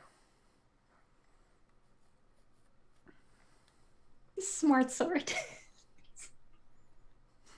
Don't have to play. All right. Riley and Cassie, is there anything you want to do to? Well, one of my regular turns is try to be a one-person army. Okay. Look, Riley can do something first if you want. I'm just looking at my options. Yeah, no, you're good. You're good. Dara's just getting flashbacks to our run. Yeah, exactly. I just get worried when you're like, I'm gonna do it all. I'm down to let you go first, and I'll sort of feel it out from there. Okay. All right. So yeah, I will draw my like twin swords, and I will point one kind of dramatically at Cybrax, and I'll say, Millennium Knight Gold, Cassie, here to kick your ass. And I just charge it at Cybrax. And Okay, so you say that Cyberx sort of monotonously just, there's more of you? And then Will, earlier we seen Cyberx do this. They pull up the big sword and brace their one arm behind it and use it as a shield. Yeah, so I think I unleash like a like kind of flashy, combo with the spinning, like, spinning with two swords and stuff. But in the game of rock paper scissors, I lose this one. And it gets really blocked by this like glowing buster sword, basically. Liz, this does give you the chance to like recover and find your footing, if you wish. If you'd rather this caused you to fall, that can also happen. But I would like to use this to recover. Yes. okay, yes. So you can pull yourself up onto the platform that Cybrex is now fighting Cassie on. Okay.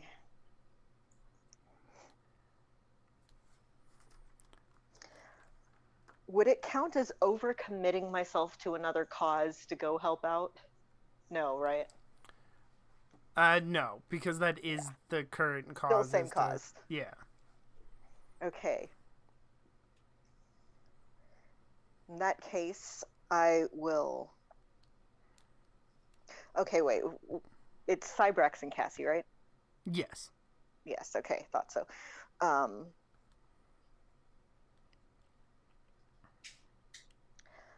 I would like to display agile fighting technique and use this opportunity to Naruto run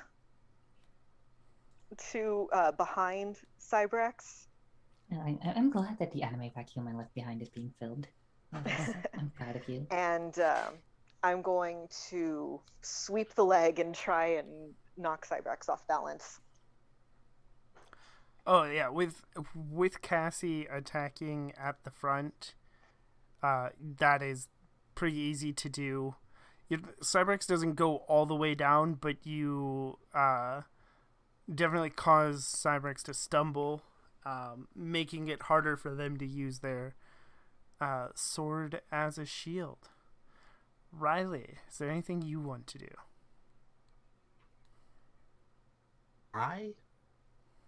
I'm torn because I really want to just take a light move, and like just have this one on deck for you. I really want to take the blow meant for another. It'd be fun. It'd be fun, is what I'm thinking. Okay. And no one's in a mortal danger at this exact moment. But like, I mean, we can definitely put someone in danger and have Yeah. you take the blow. I'm ready. This is the fun part about being silver. So, Sure. Cassie, if you're okay with it, I think Absolutely. that like Cybrex not being able to use their sword as a shield means that in recovering they attempt to once again use it for its intended purpose, and they tend to swing this very large sword rather recklessly but with a lot of power, and that's what they're going to do. Perfect. Yeah, I think the super speed comes in like immediately. I think it's one of those situations where it's like, yeah, no, I know Cassie well enough that I know she's going to charge in recklessly, and she's probably taken more than one lethal type of hit like this. It's just knowing who she is as a person. I resemble that remark. So I think I immediately just like, as I see the swing coming, I just like politely like shunt and sidestep out of the way, and I just sort of give her like the little smirk of like, you owe me next time. I go, fine, dinner's on me. This is why you're my ex-girlfriend. Hey now. I turn to the rest of the group and I go, I'm their wife. You can't keep calling people me that. It works whenever it works for this moment exactly. It's the one time I get to say it. And then Cybrex's sword hits Riley square in the chest, and sends you rocketing across the room because, again, it is a powerful blow and it hurts. You're not down, but you are going to be a little slow getting back up. Perfect. And that light turn also gives me a heavy turn. I'm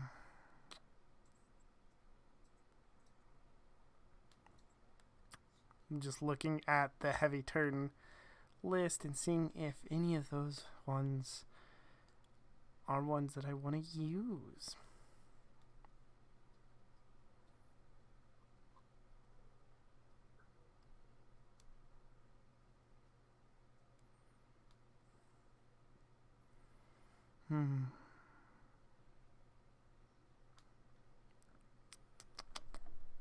I am going to enact the last step of a devious plan.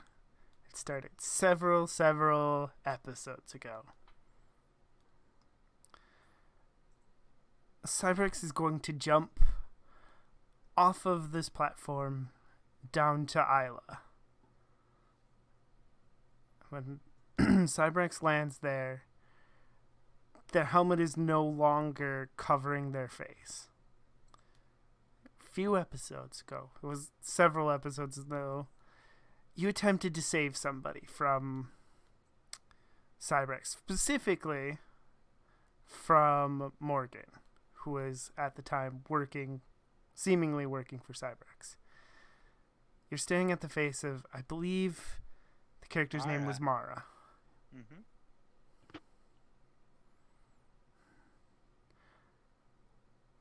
Isla, Mara, you need to help me. I'm doing my best. Do you know what I can do to help further?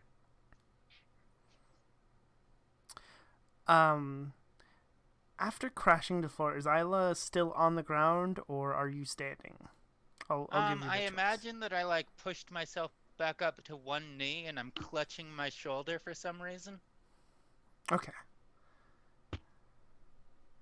We love those PR tropes.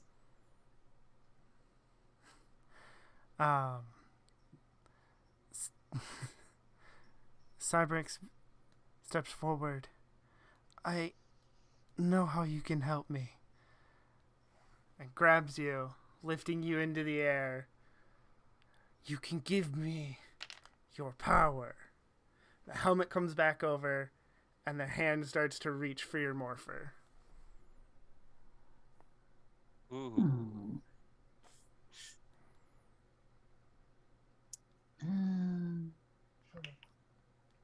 Well, that's dramatic. Yeah. Can I reveal a never before seen power? Yes. Do you want to come back into the scene, or do you want to do something else in the future? I think we can flash back to the flash forward later. Because I would like to. Okay. How about this?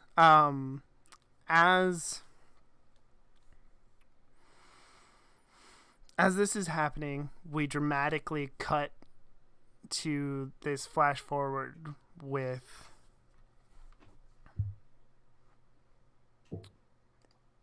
Princess Requiem. You went to talk to the dragon, correct? Mm-hmm. Yeah. So when you walk into the time vault, the dragon is both there and not there because time is weird. Mm-hmm. So it sort of flashes in and out of time.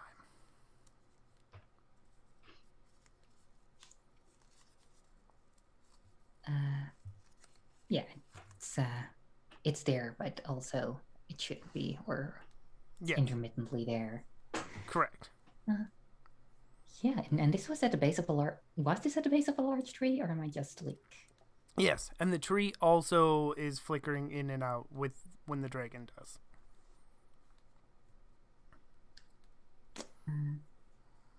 Yeah, I think just like PR comes in, says immortal dragon, and then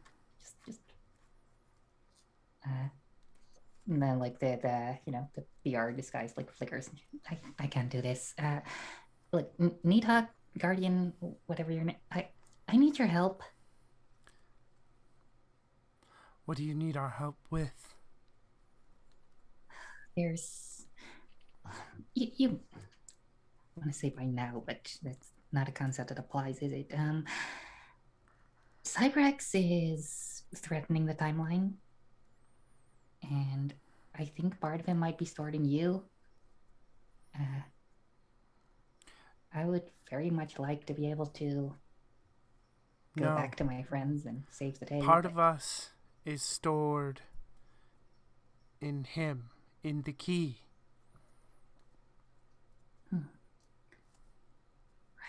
Right. Your friends are in trouble. Part of you and part of our knightlyhood, right?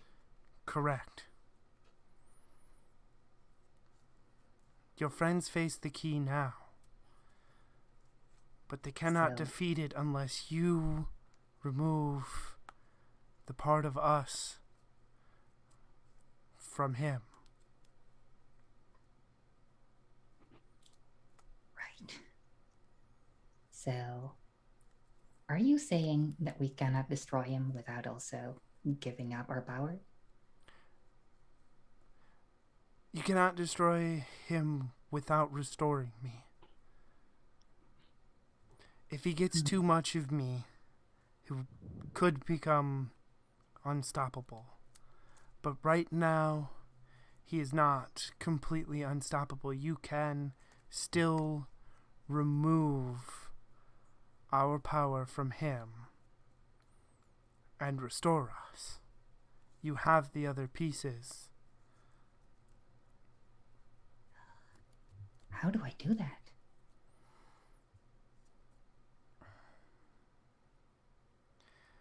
This I do not know. But the armor is powered by us, like yours is. So it must have a source.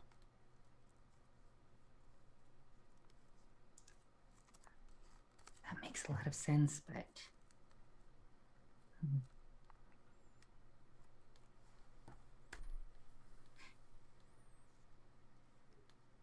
I might know. I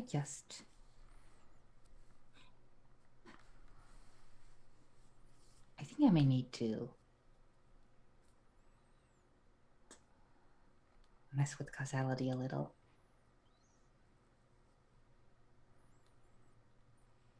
I'd say I'll be right back, but I don't think that concept applies here. It does not. But the best way to ensure that Cybrex has a good weakness is to give him one when he originates, right? So...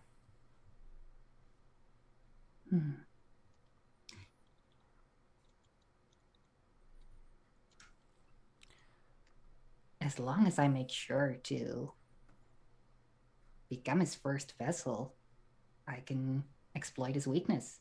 I know myself. Okay, so I'm gonna say you're overcomplicating it a little bit. Like, what I'm cryptically telling your character is that the Cybrex that you're fighting is the key, and that key has a source of power that gives it its power. And then, as long as that key is in operation, Cybrex is able to convert planets and do all the evil things that it has been doing. Okay. That makes a lot more. And I think, no, that's stupid. I think I just need to destroy the blue morpher, or whatever Mara's color was.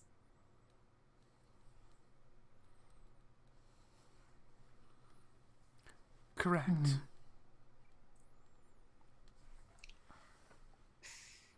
Hey, do you have any cool dragon theme techniques that I can borrow? If not, I'll just make one up. I'm pretty good at that at this point. The dragon whispers a secret in your ear before you leave. Yeah, I think just whatever the end of this scene. Oh, that is so rad.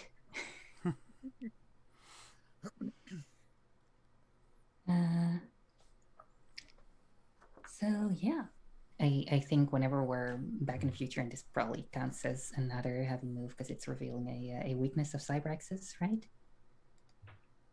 Yes.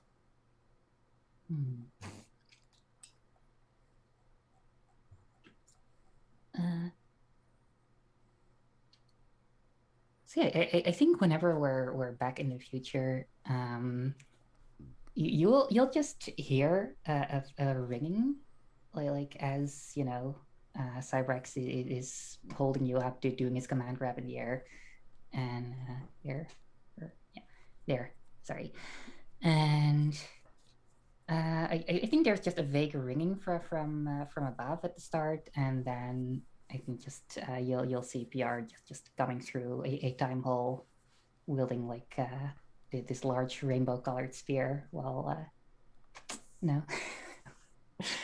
while saying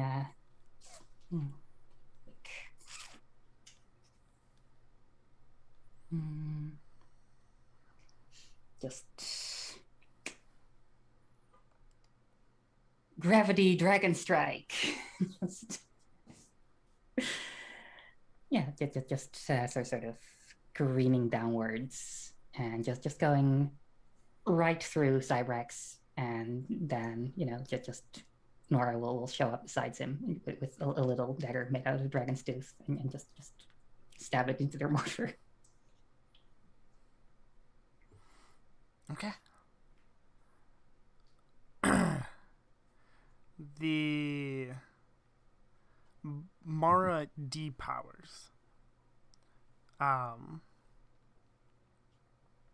There is a second flash of light from a crystalline structure built into the throne. And then the intercom voice comes back. Key failure. Key failure. Attempting to locate replacement. Scanning. And there is, scanning, TV scanning lights as it scans everybody in the room. Failure to find replacement. Activating. Failure. Activating failsafe. 1. Failure. Activating failsafe 2. Success. Titanus in operation.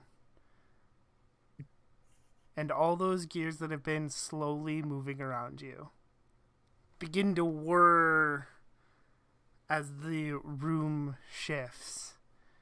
And you can feel the ground shaking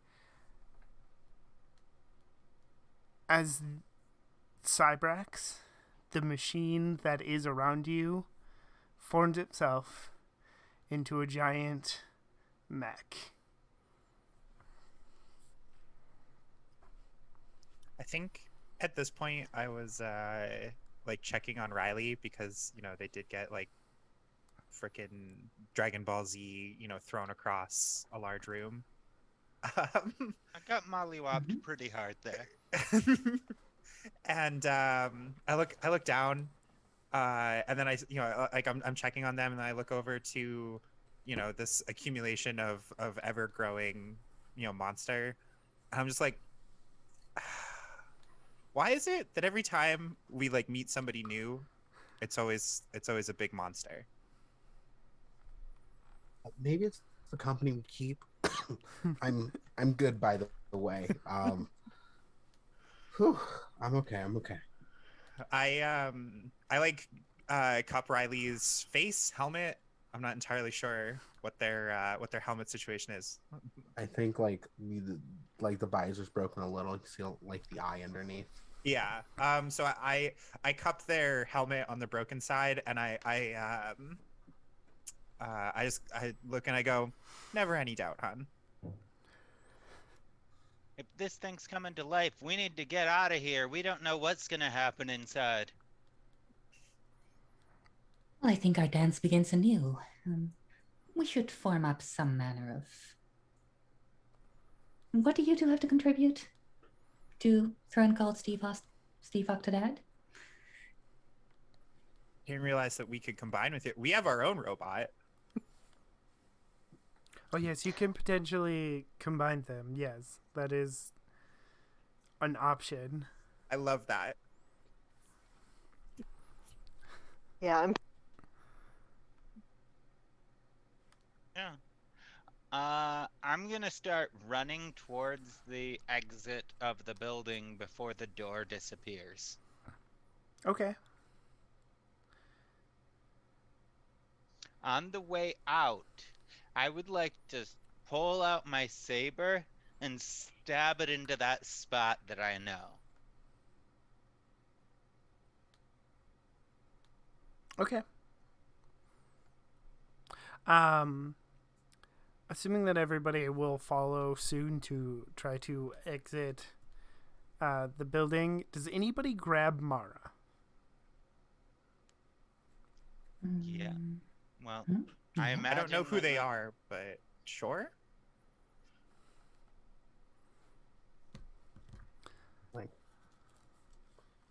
They are a Blue Ranger from like way before our time. Oh, there's like just rangers laying around. Yeah, Yes. we'll get them out of here. Mara in particular has an unfortunate past where they disappear from the timeline, which is when they became the key for Cybrex for some reason or another. Oh yeah, that's all we gotta say for them. Sheesh. We know all about people having heel face turns. There's one thing Riley loves to do. It's save a ranger who's in trouble from some other dimension. That's true. If I had $1 for every time it happened, it'd be at least 2, which is wild. Yeah, which is not a lot of money, but it's weird that it happened twice. All right.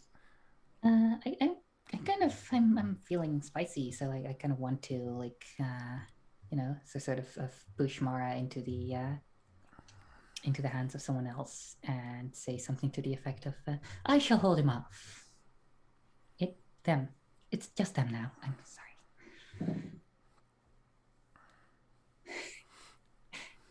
That last part is probably only Nora who says it. I think I'm holding Mara, or that's the name of the ex blue one. So I'm holding Mara and maybe supporting Riley. I don't know how beat up Riley is. I think I'm mostly good now. Okay. I think I'm helping you get them out of here. Cool. But yeah, I'm like, I got here through a time portal or something. Somebody please show me the way out. Follow me. We got this. This is the final fight. Glad to have you at our side. Nice to meet you, by the way. Name's Riley. We had a running with the rest of your team, like, how many years ago was it? A while ago. I'm pretty sure it was just a couple months by our time, but I remember hearing about that. Yeah. Yeah, no, we, like, got married and everything since then. It's been pretty rad. Oh, that's amazing. Congratulations. Yeah, I'm like, yeah, we just got a cat recently, so it's official. Oh, okay. We had been married before we got the cat. What are you talking about? Was it not official enough then? I mean, if you're not taking care of another life, is it really official? I've been taking care of another life since somebody was in college. Okay. All right, that's fair. Oh, by the way, We are very cute together, but we do have a giant monster to hold back. True. By the way, I like your suit, Riley. Good colors, right? Right, I did the great yellow color. for a while. I'm on my silver era right now. I like it. Yeah, I understand. So big robot. Is it big robot time? I do believe it is. What is Liz doing right now?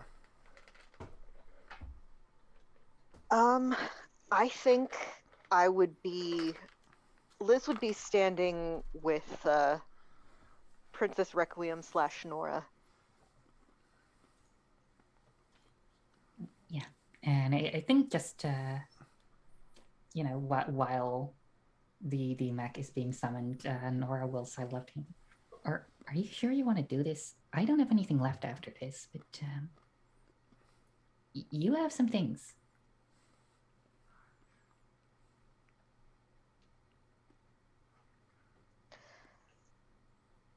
Look, I'm not leaving you alone on this. I think, together we got something. We got something. Well, I couldn't stop you if I wanted to. I'm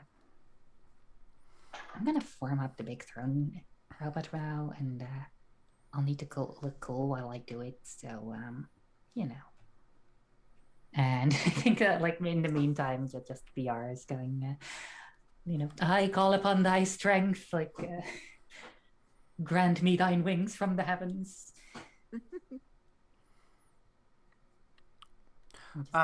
Big rings start forming up with eyes. So are you planning on taking the bigger crystal from the throne then? I just want to make sure I'm understanding what's happening. I'm summoning my mech. Oh, okay. Okay. Yeah, no, there's also a literal throne, but I meant like the angel type. Oh, okay, okay. I completely didn't even. I missed entirely that there was a crystal on the throne. Oh yeah, Otherwise I would have like ran when you I did just also miss when the that. morpher was destroyed, there was a second flash of light from a crystalline structure in the throne. Audio processing issues are hard. It happens. I have them too. So does everybody call their mech then? Yeah, I think I call my mech, and you see an octopus doing cartwheels down towards us, and I jump into the air, and I'm off camera, and then I'm in the mech.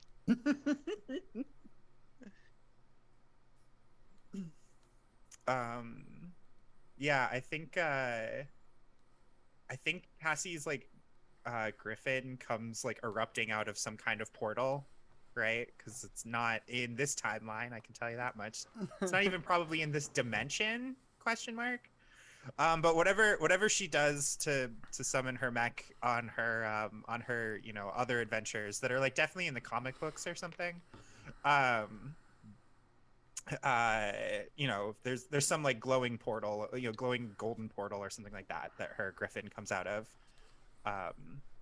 And I think similarly, she's holding Mara like in her arms, and jumps up dramatically and then lands in her seat. Kind of like one of these. And Mara's body is like in the back seat or behind the seat or something. I'm trying to remember what mine was, and my heart says Phoenix, but No. my brain says. When you It's been say like you're 5 in the years. back seat or behind the seat or something, do you mean that you're agnostically placed in the mech, or do you mean that you are just sitting incredibly bisexually? Both. Cassie is sitting very combat ready in her seat, right? Whatever her controls are. But behind that, Mara is placed somewhere. I don't exactly know I don't think we ever got too far into the cockpit of our guest star Golden Mech, but Mara is in the space behind where Cassie is. It is still like, if I had nickel for every Griffin companion to a Gold Ranger we had. Yeah, we'd have 2, which is not a lot, Weird but it's that it weird that it happened happened twice. I think mine is. I'm gonna say Phoenix. No one can stop me because I can't remember. And it's absolutely also just flying in from the same dimensional portal, as it is sort of taking to a sky, very like, almost like in formation slightly behind where Cassie's would be. Just like as always, providing support, being the wind very beneath very her Time wings. Force-esque. Exactly.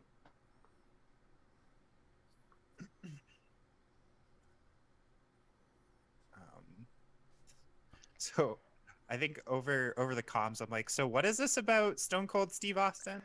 And that is when Liz's mech, giant Burst through the wall. mechanical Stone Cold Steve Austin. Wait, didn't you already say that there were giant monitors here? Do they like show your promo? Yeah, all you hear is theme start playing, and then like he drops into frame in doing the superhero pose landing. Yeah, and some fireworks blow up beside Oh him. yeah. Yeah, we got the pyro, we got the Titantron, we got everything. Does your mech say that as it is like swaggering into your... That's Liz yelling that. And then Okay. is gonna do that Pacific Rim punch into the other hand.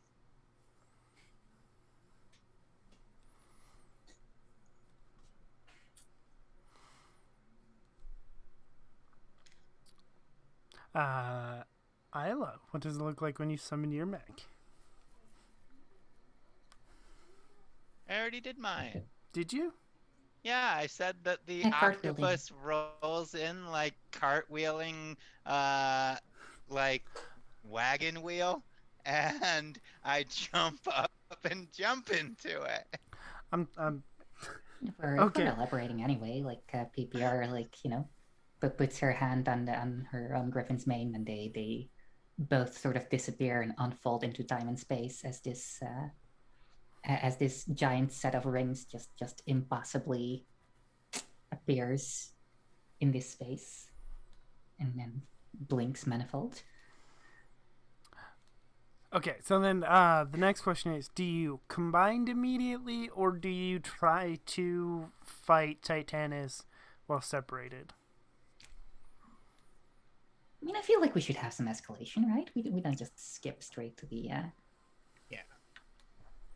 Okay. I think the rings like constrain around Mecha Cybrexilla, and to try to bind it in place. Okay. Yeah, just kind of just describe to me what like your mechs are doing in this part of the fight. And just take turns if you want. Okay. How about my mech continues to roll right up to the giant mecha Cybrex and tries to wrap its legs around the limbs to hold it in place.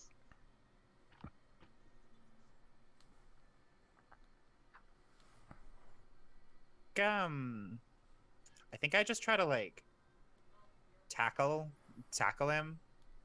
it. What are the pronouns of a giant evil robot?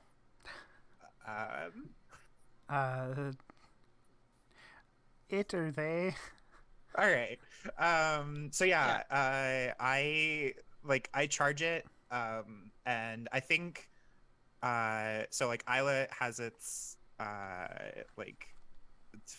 legs all tangled up. I think we just do like the the 80s cartoon special and just like knock it over. Like we've tied its shoelaces together and now I push it over via a giant griffin.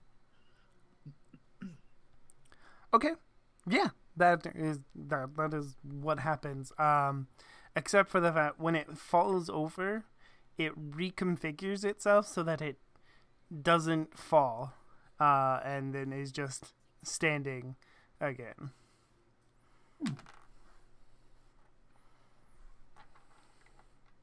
And then continues its march towards whatever it is marching towards.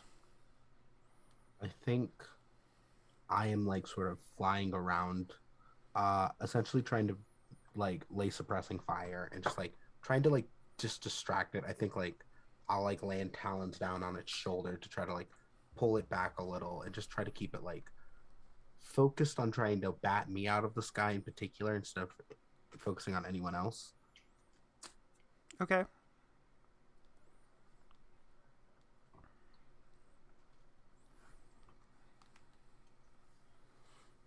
Liz, anything? I think it's you haven't had a turn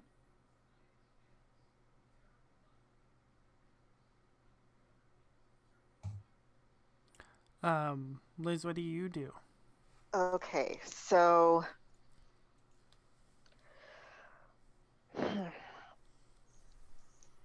Cybrex reconfigured when it fell over, right? Yes. Mm-hmm. Yeah. Okay. Sort of. So giant mech Stone Cold Steve Austin is going to attack, leaving itself vulnerable, and is going to try and grab Cybrex. Just like bear hug, tackle. Okay. to try and make it, at least try and make it a little more vulnerable. Okay.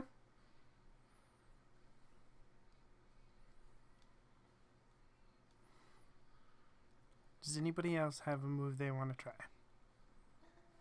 Yeah, I think I've already tried the supportive binding thing. So I think at this point, the throne mech like unfolds itself back into space time and refolds above the giant Cybrax mech, and just sort of starts charging up a big halo laser from above.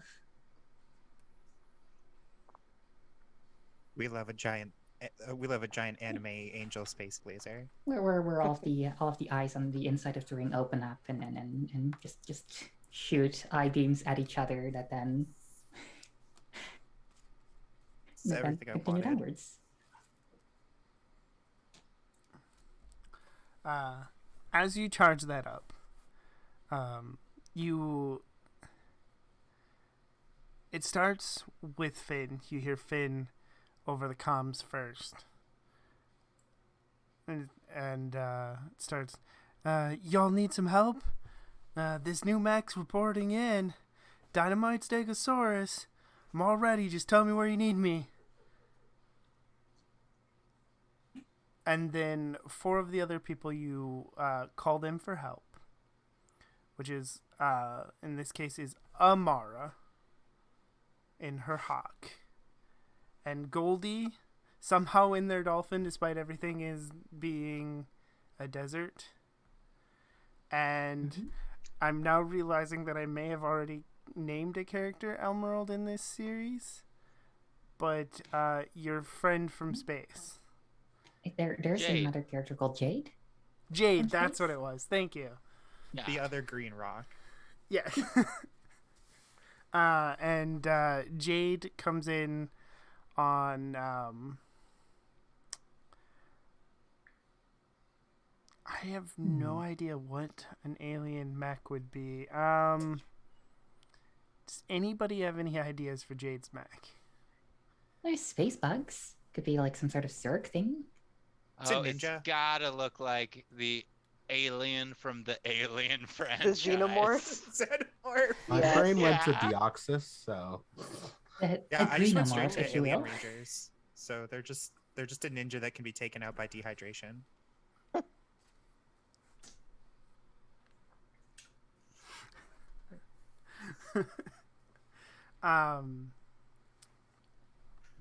All good suggestions. Praying mantis could be. Mine's a bad suggestion. Don't take mine.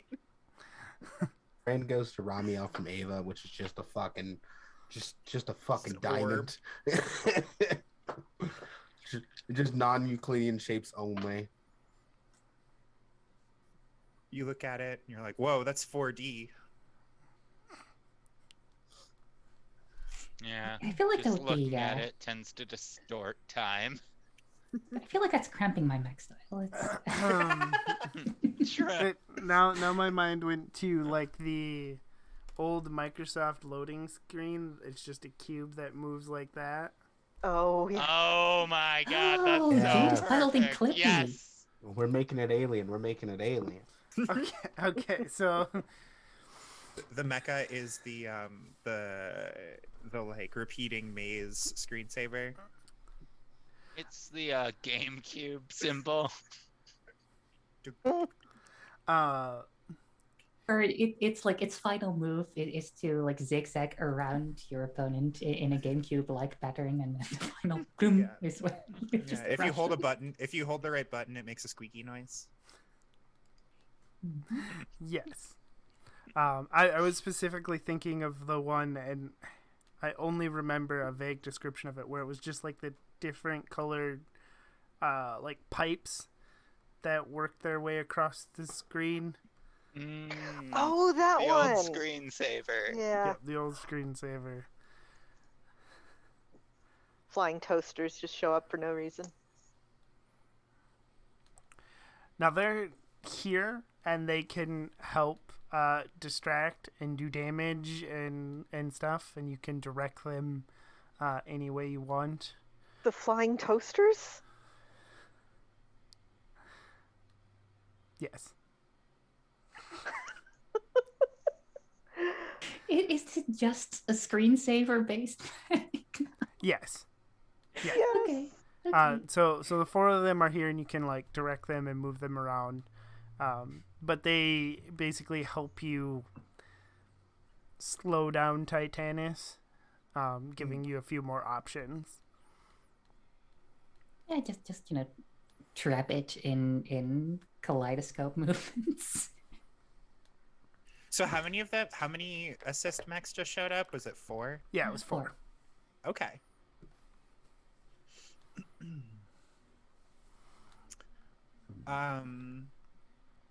So we're like hitting this thing over and over and it just keeps like reforming? Is that the Yes, that's the idea, is that it just keeps kind of adapting to your blows. Like, some of them, like being grabbed into a bear hug, take a little bit more, but then it reshapes itself around the arms, eventually escaping, and then just kind of keeps walking toward the destination where that is.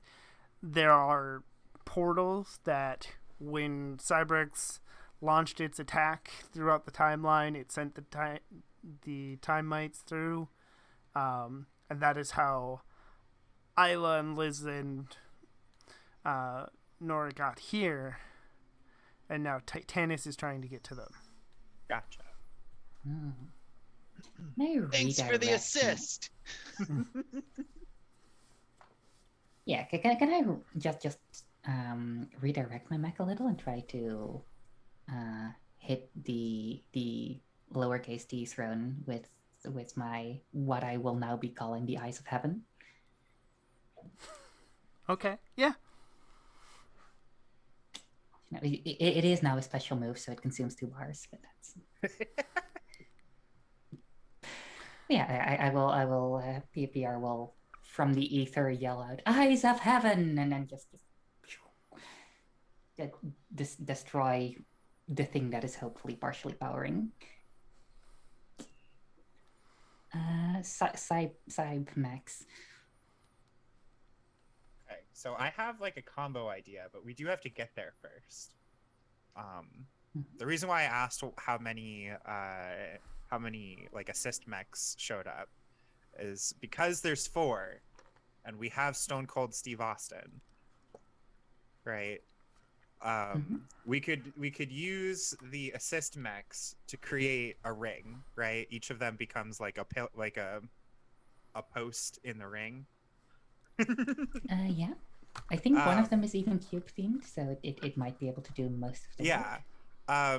And since Dare mentioned that Riley's mech was a Phoenix, I was like, well, how would a combo attack work with that? Like, I don't know. I have no idea how to incorporate a Griffin into it. But I feel like with a Phoenix, you got to give him the chair, right? Oh, I figured you can just throw the Phoenix at someone and it'll explode and be okay. I mean, yeah, but like Use the Phoenix like a chair. Yeah, you got to use the Phoenix like a chair. So I feel like if we can narratively get to the point where we have our big team up attack, that would be something. If the Phoenix ever gets to the throne ring, I will gladly just form a gravity ring around you and just catapult or W at. I am ready to be a chair. That's a sentence I shouldn't have said on. I was gonna say, Dare, I will make a note of that one. Look, I will gladly just launch you at the enemy and sacrifice you to deal half your attack points in damage directly to their life points. That was spicy. Oh, okay. So I think this is kind of how we start to get there. So first off,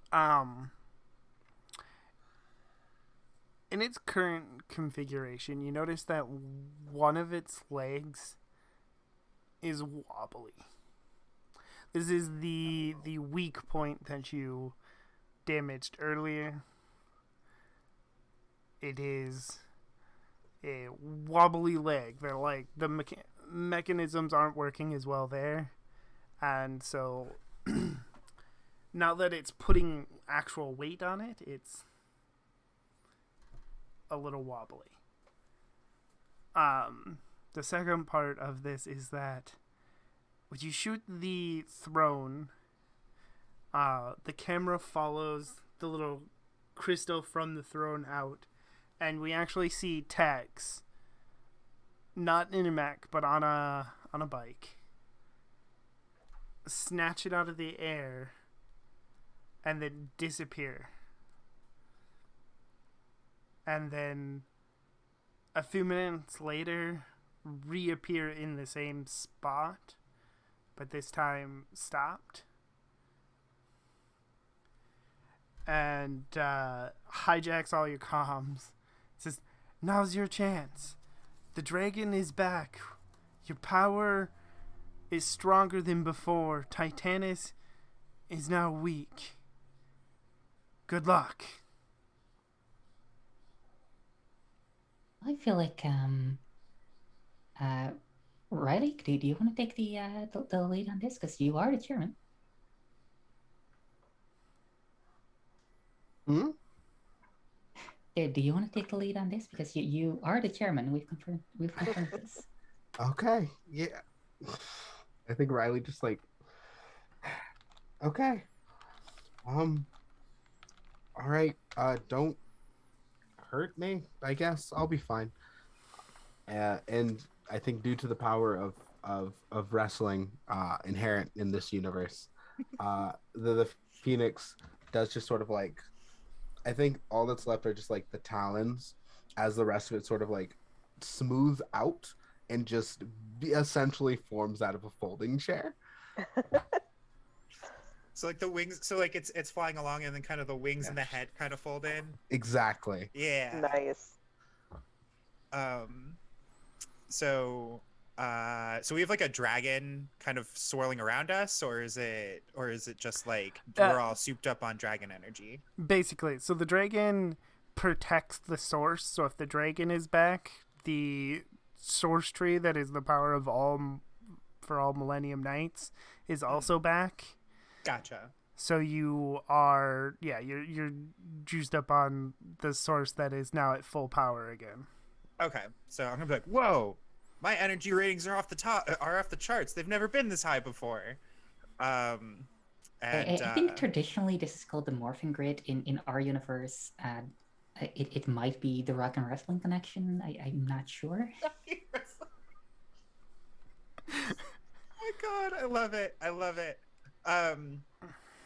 So I think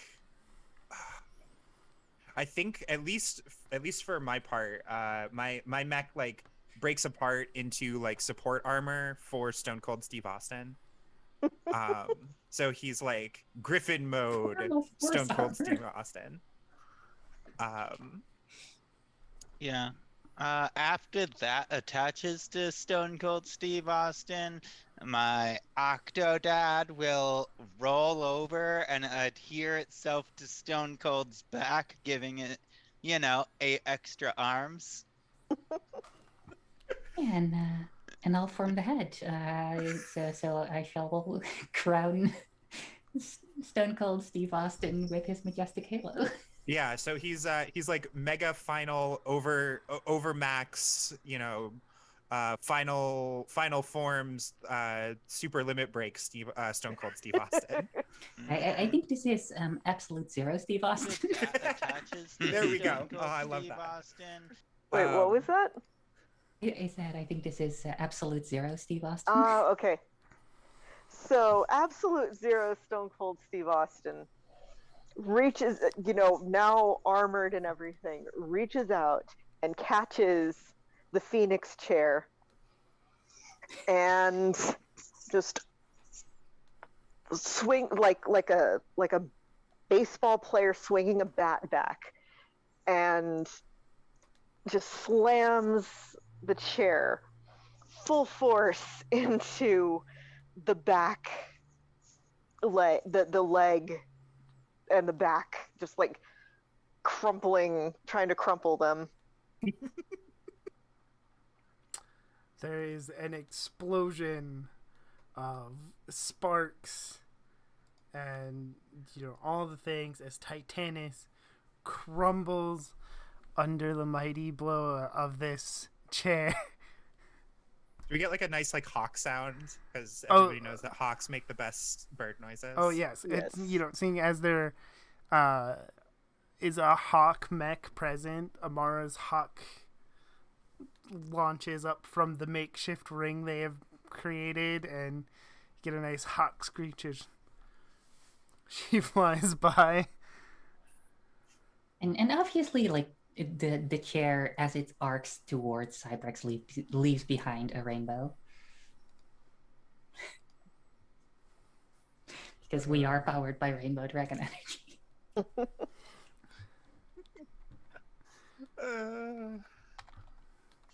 Said it before, I'll say it again. I love the like turbo vibes that I'm getting from y'all. Just the no holds barred weird shit. Oh yeah, that's kind of our calling card.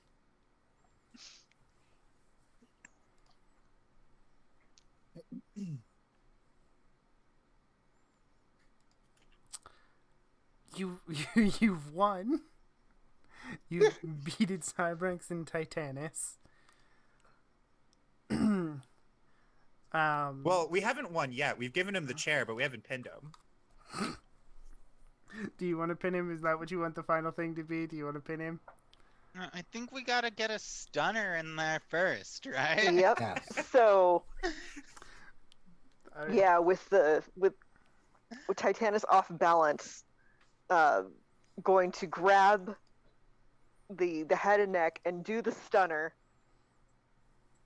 The stunner involves like a sucker punch, right? Yeah, technically. It But technically he's already involves a fake kick to the gut, but yes. Okay, because But, like since I whenever figure- you have like straightforward punches or kicks, I would like to add that a little halo like forms in front of it, and you like punch through it, and then it will add an elemental effect to your Oh, nice. like it will somehow enhance the punch because of course. So I would- punch and then kick and then stunner. I would like to also add, during the entire process, all of the extra arms are flailing and punching repeatedly. Yeah, do we Nice. get like because we have a bunch of extra arms, right? But also this whole monstrosity of a mech is both time and like dimension themed on top of everything else. Mhm. Do we just get extra instances of like chairs, kind of like ethereal chairs hitting? You know what? I will burn a point to add an element to my backstory, and we're gonna kick his ass throughout time. Nice. Okay.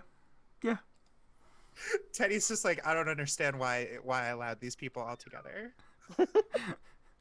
Now at this Tenure. point, I just can't stop you, so I'm just. I've lost control of this room. I'm afraid of what will happen. You knew. No. Look, I've guested with y'all before. You knew this kind of nonsense would happen. I do think that taken holistically, this will look like a mess.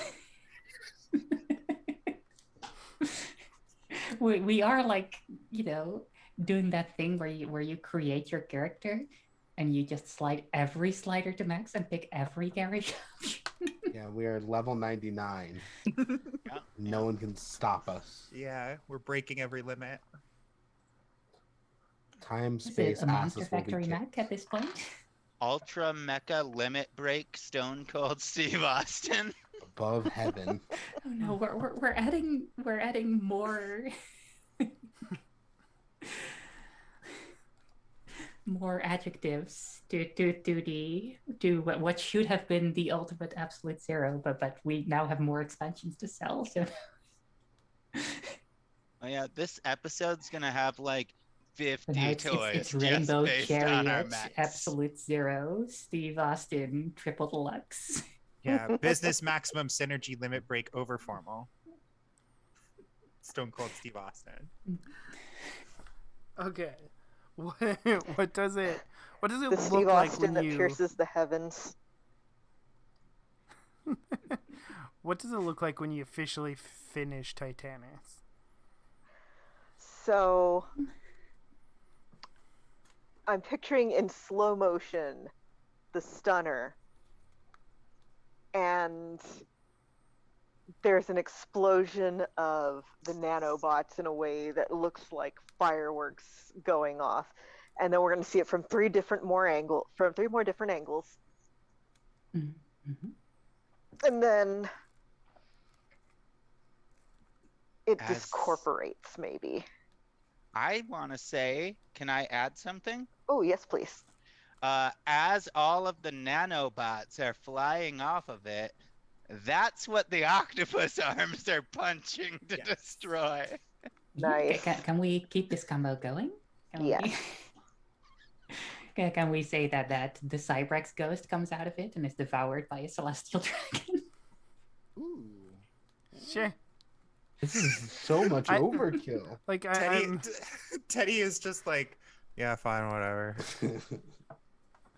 Like, Um, so I feel like at this and- point we have to do it just to add more steps. I kind of imagine Titanis's end almost being like when you throw a Lego creation against the ground and it just falls apart into a bunch of Lego. We have the power of God and anime on our side. So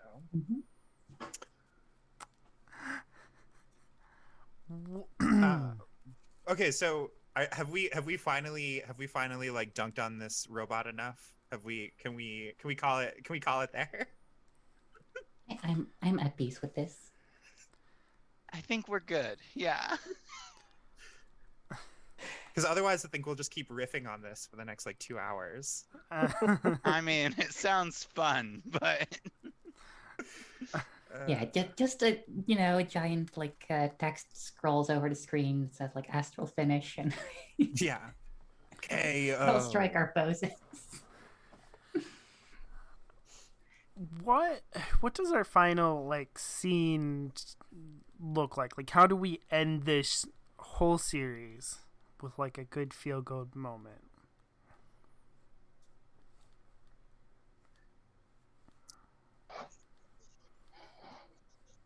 I can't wrap it up for everybody, but Cassie, whatever our like post-fight scenes are, we definitely get at one point or another Cassie mentioning that like her morpher changed into her wedding rings.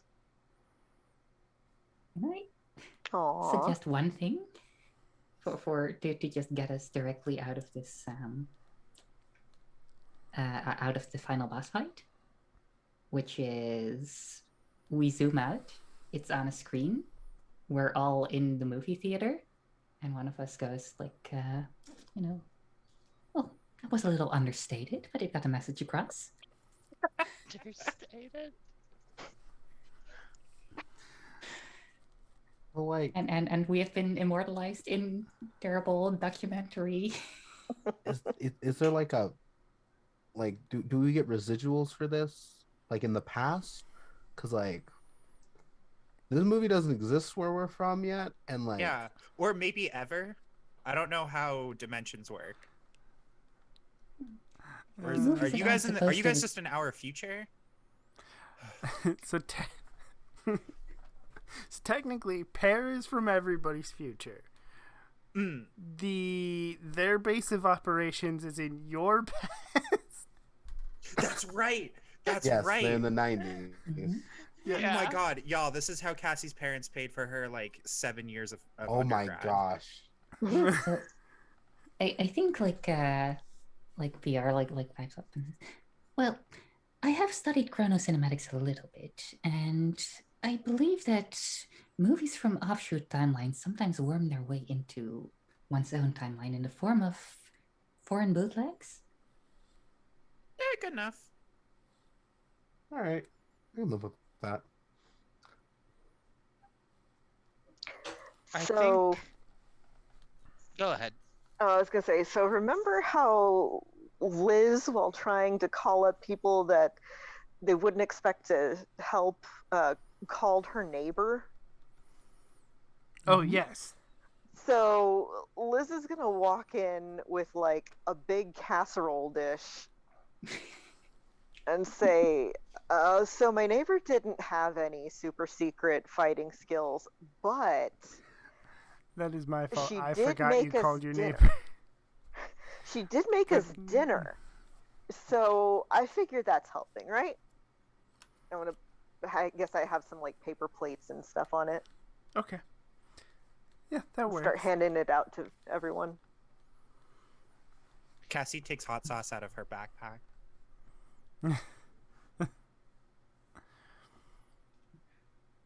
Oh, we defeated our ultimate evil. I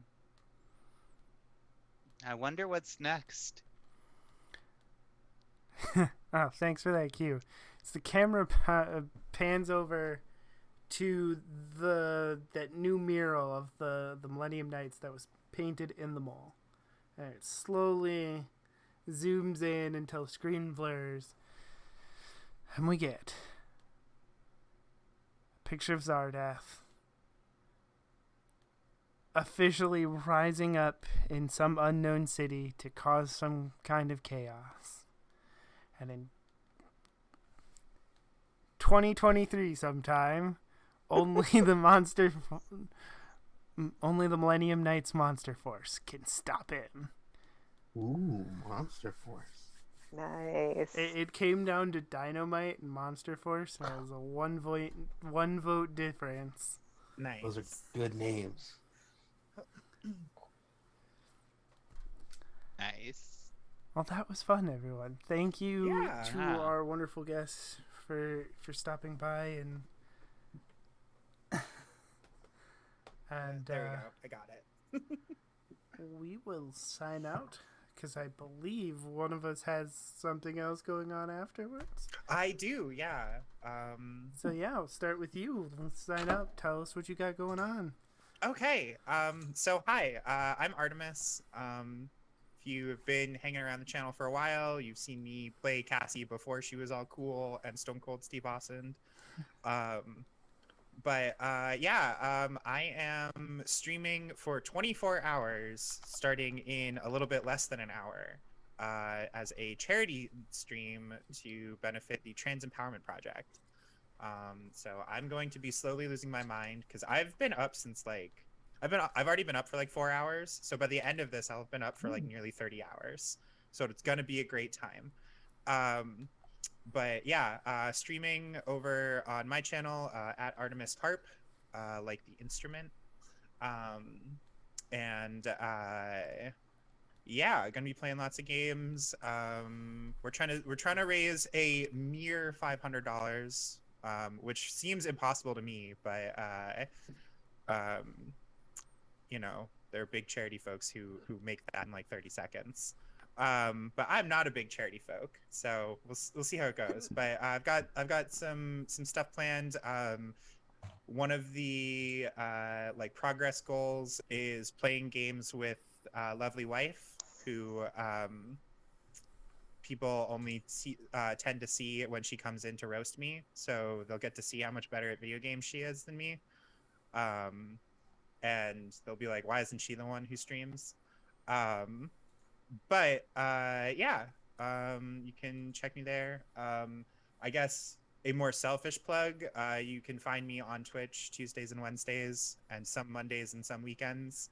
I'm currently playing Arcade Spirits, the new Challengers, and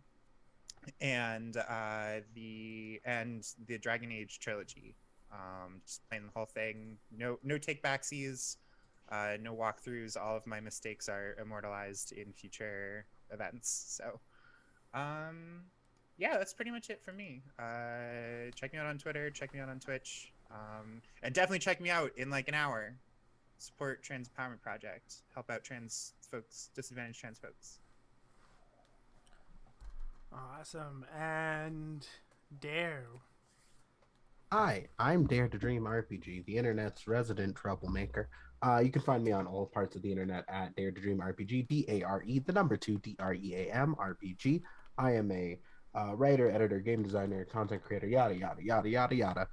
You can catch me on Transplanar RPG. It's an all trans people color-led D&D 5e campaign taking place in a non-orientalist, non-colonialist actual play done by Connie Chong, and it's incredible. I love to be there. We are starting Arc 6 next week, so next Saturday, be sure to check us out. Arc 6 has been very fun because we're done recording it, at least on my side's end already, and like it's gonna be great. Also, I'm on Tabletop Titties. Titties by Night is a Vampire the Masquerade game where I play a troublesome little toreador named Leon Cavallo, who's done nothing wrong ever. You can catch that Wednesday nights. I'm so innocent as a vampire. I've never done anything wrong. And if you like charity stuff, I've been a part of the Roll for Solidarity event with Transplanar RPG this week and TGRP GIFs. So please, I don't know if I said that right. It's GIFs, not GIFs. My bad. Anyway, you can catch me over there at Roll for Solidarity. There's been a ton of amazing panels by a bunch of amazing trans creators talking about what it means to be a person of color in this space over a variety of topics. Please donate some money if you can, because it's been a very good event to be a part of. I was in a panel yesterday about trans joy, so please help keep the charity going. If you're not going to check Artemis out, check out Transplanar. Honestly, check out both, and maybe there's more charity stuff coming today. Okay, and to Pear. All right. I have significantly less to announce, especially when it comes to like humanitarian projects, because I'm not currently in any. I'm at Regular Bear on Twitter. I do voice acting. I'm currently on streaming hiatus, so I'm not I'm guesting and things like this, but I'm not really doing it on my own.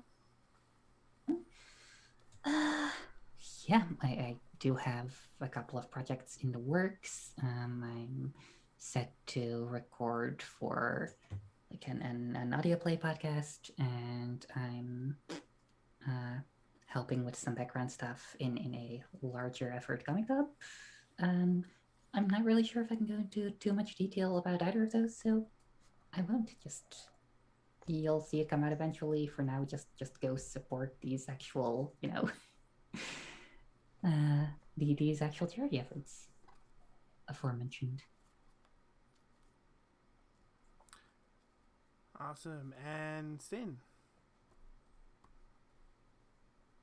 I think you're muted. You're muted.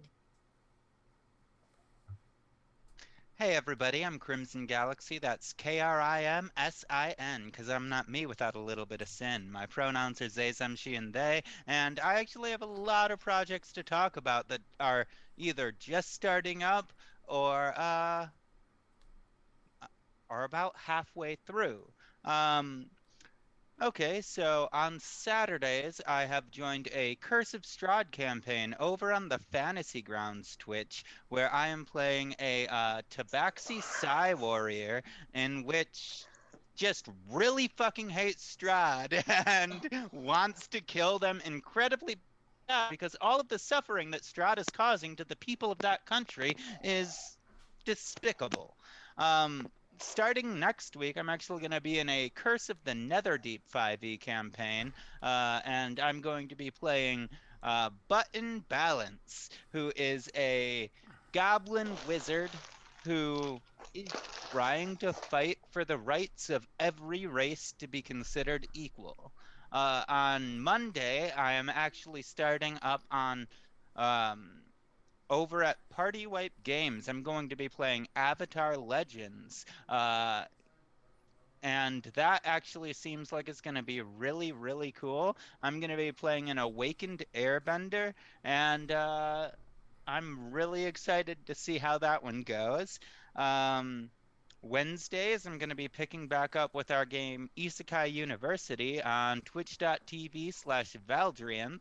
That's VALDRIANTH. And I think that's it for the games right now, but also you can catch me on Twitter at sin_gal, and all over the rest of the internet at crimson_galaxy_RPG. Awesome. And Lauren. Hello. So normally I'd say check out my professional website, LW Salinas, for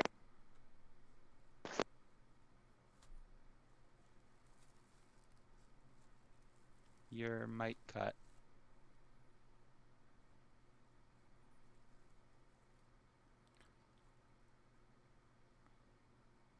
Lauren, can you hear us?